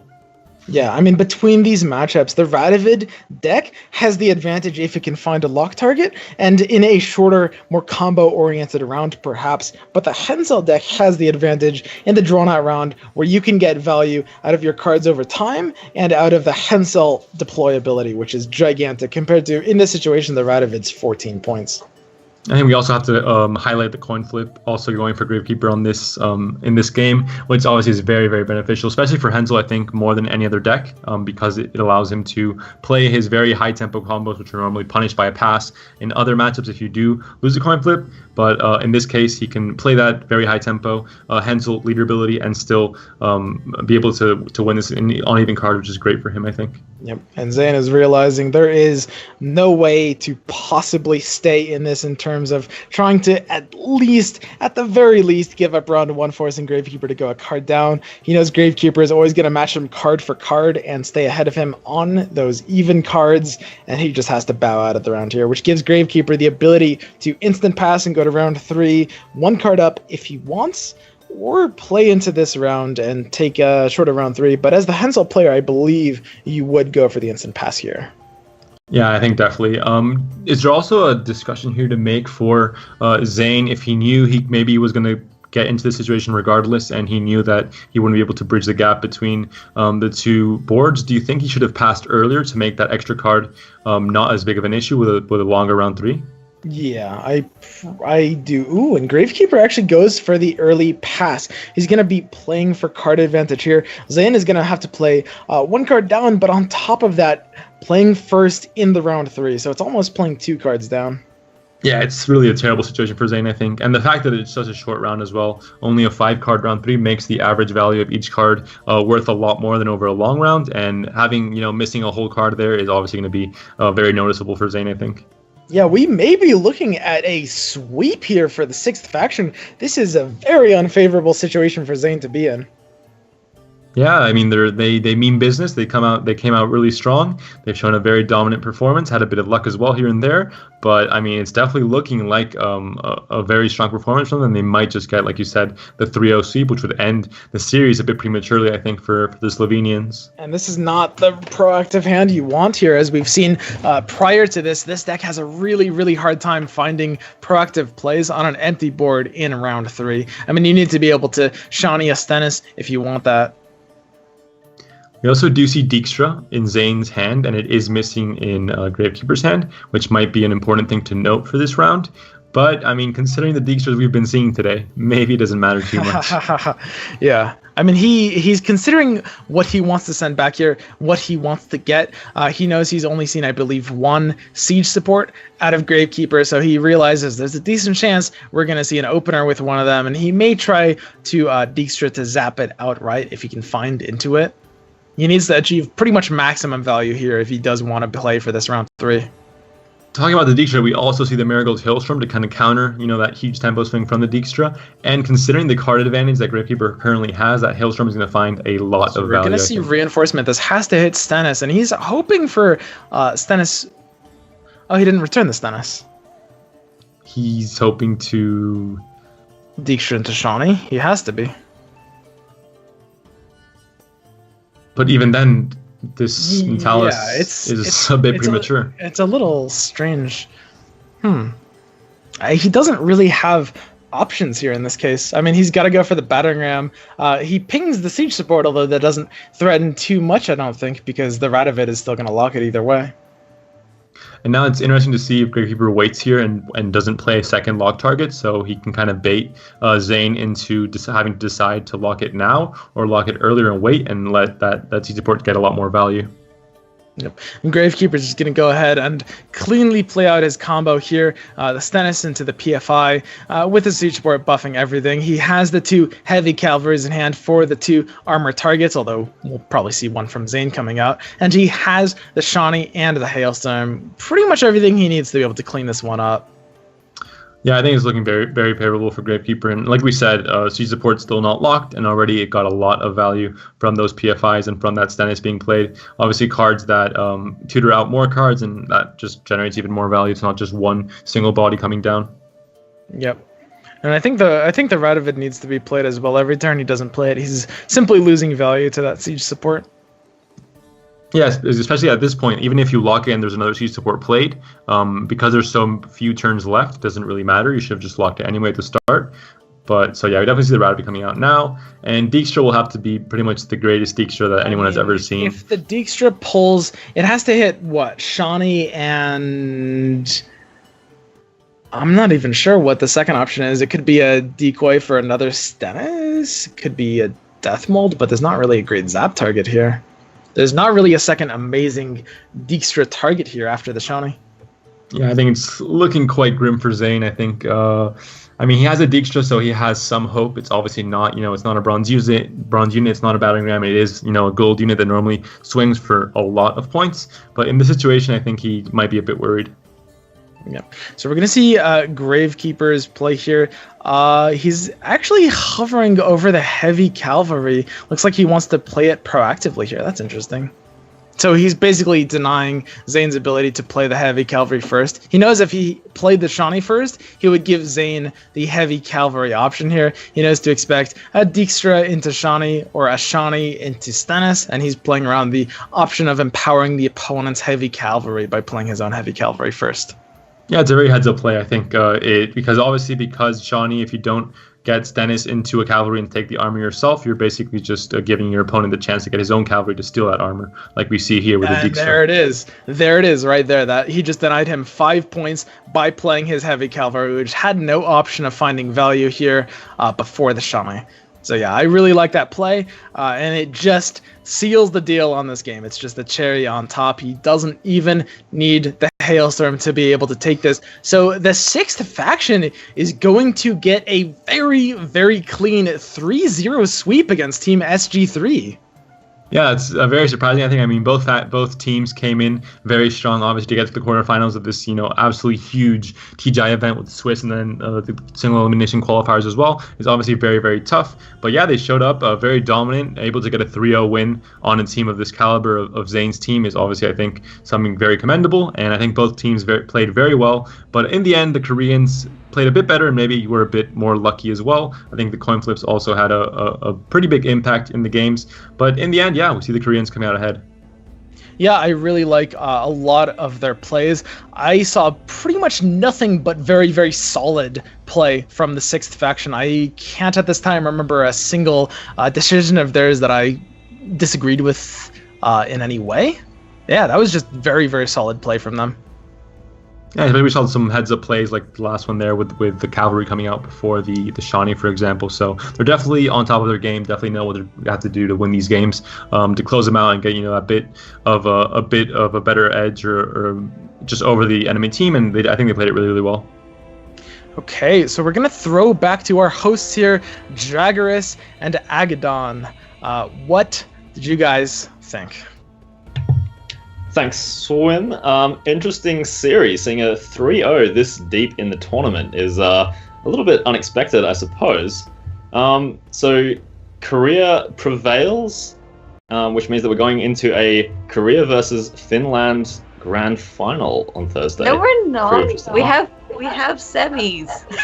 What? Oh yeah, I'm good at this. Don't forget the semi-finals. Debated. I know. There could potentially be I believe Korea versus Finland finals. I think they're on opposite sides of the bracket. We'll see those in just a minute. But first, I guess we should talk about those games. How did you feel about Dijkstra? So let's start with Dijkstra. How do you feel about Dijkstra? Well, the sort of trend this tournament has been that he's been below average. We didn't see any terrible ones this series. They were still not really enough a lot of the time. He's an interesting card in that he's kind of stronger as the games go on, and you can target draw with him if you thin enough. However, a lot of the decks that we've been seeing in terms of the Northern Realms decks haven't had quite as much thinning as some ladder decks, and also DJ's been played early a lot, which has meant that his value is a bit more random. I think that the the DJ in the game 1 Dagon against Radovid,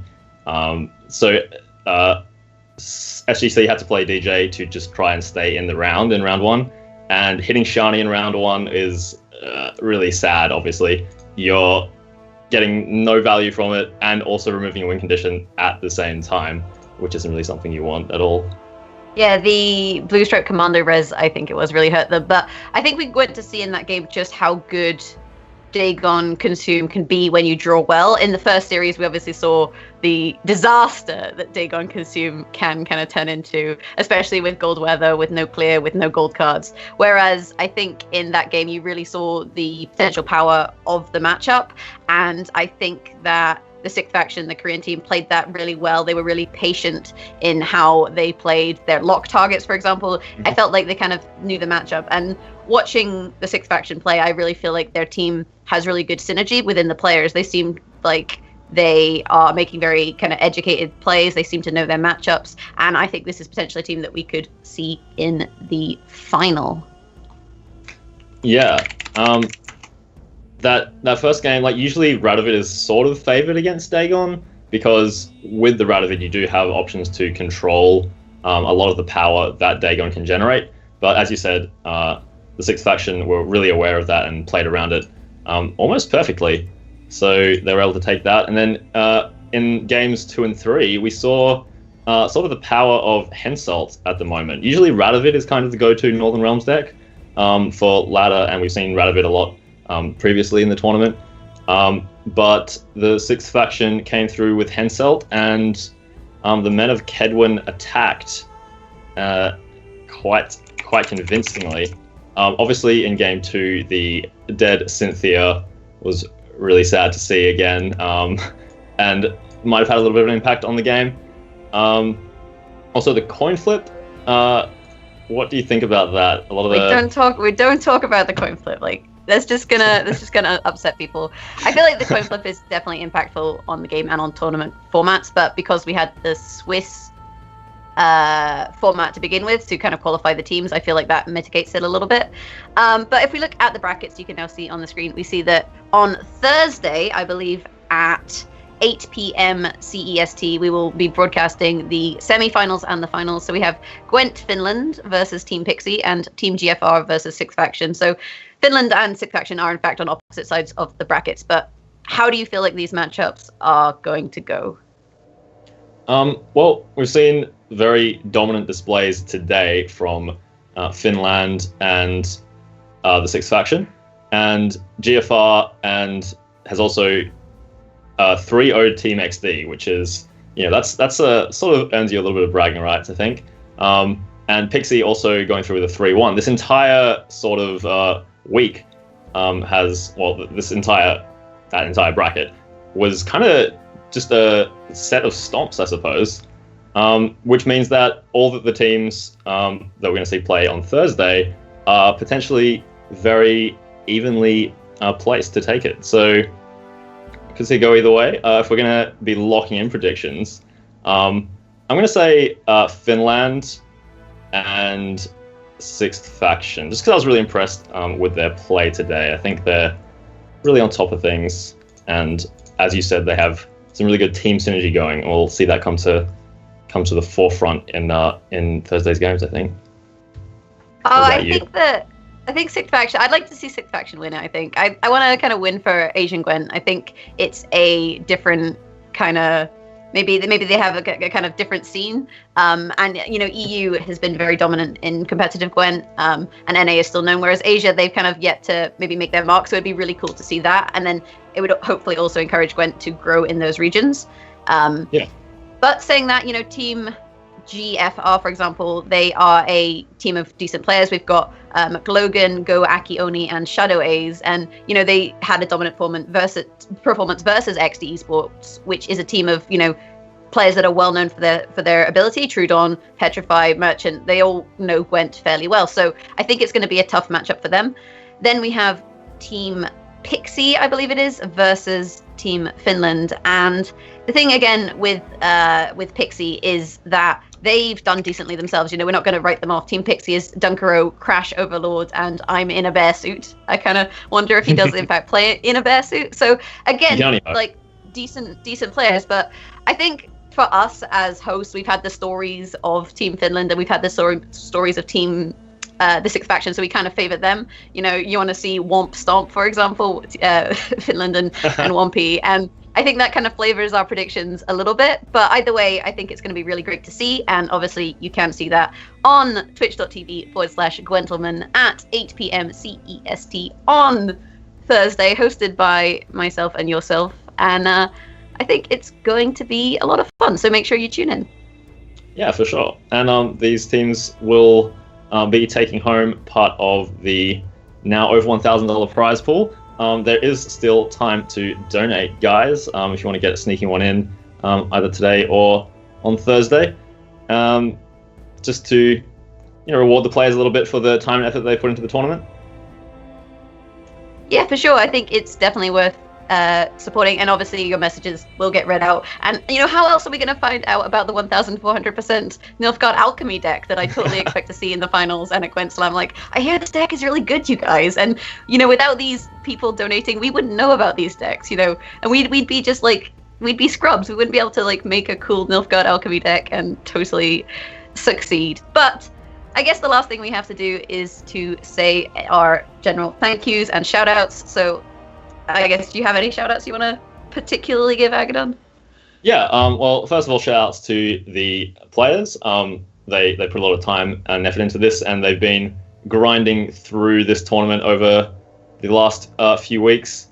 And in terms of the teams that we've seen play today, or the ones that won, and the ones that we'll see next week, they've all their time and effort has been rewarded a little bit. But yeah, they put a lot of effort in, so shout outs to the players, shout outs to Gwentlemen, obviously, for making all of this possible in the first place.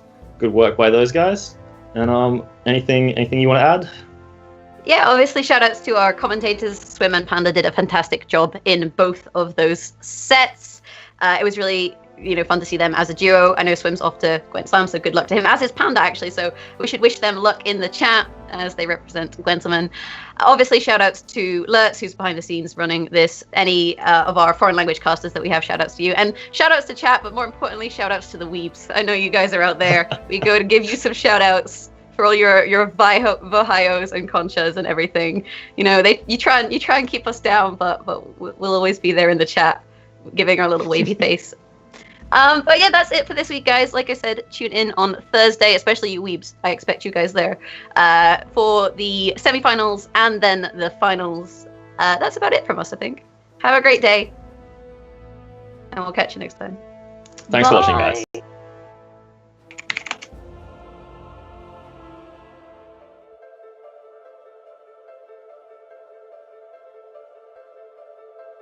Pam, paran, pam, pam, paran.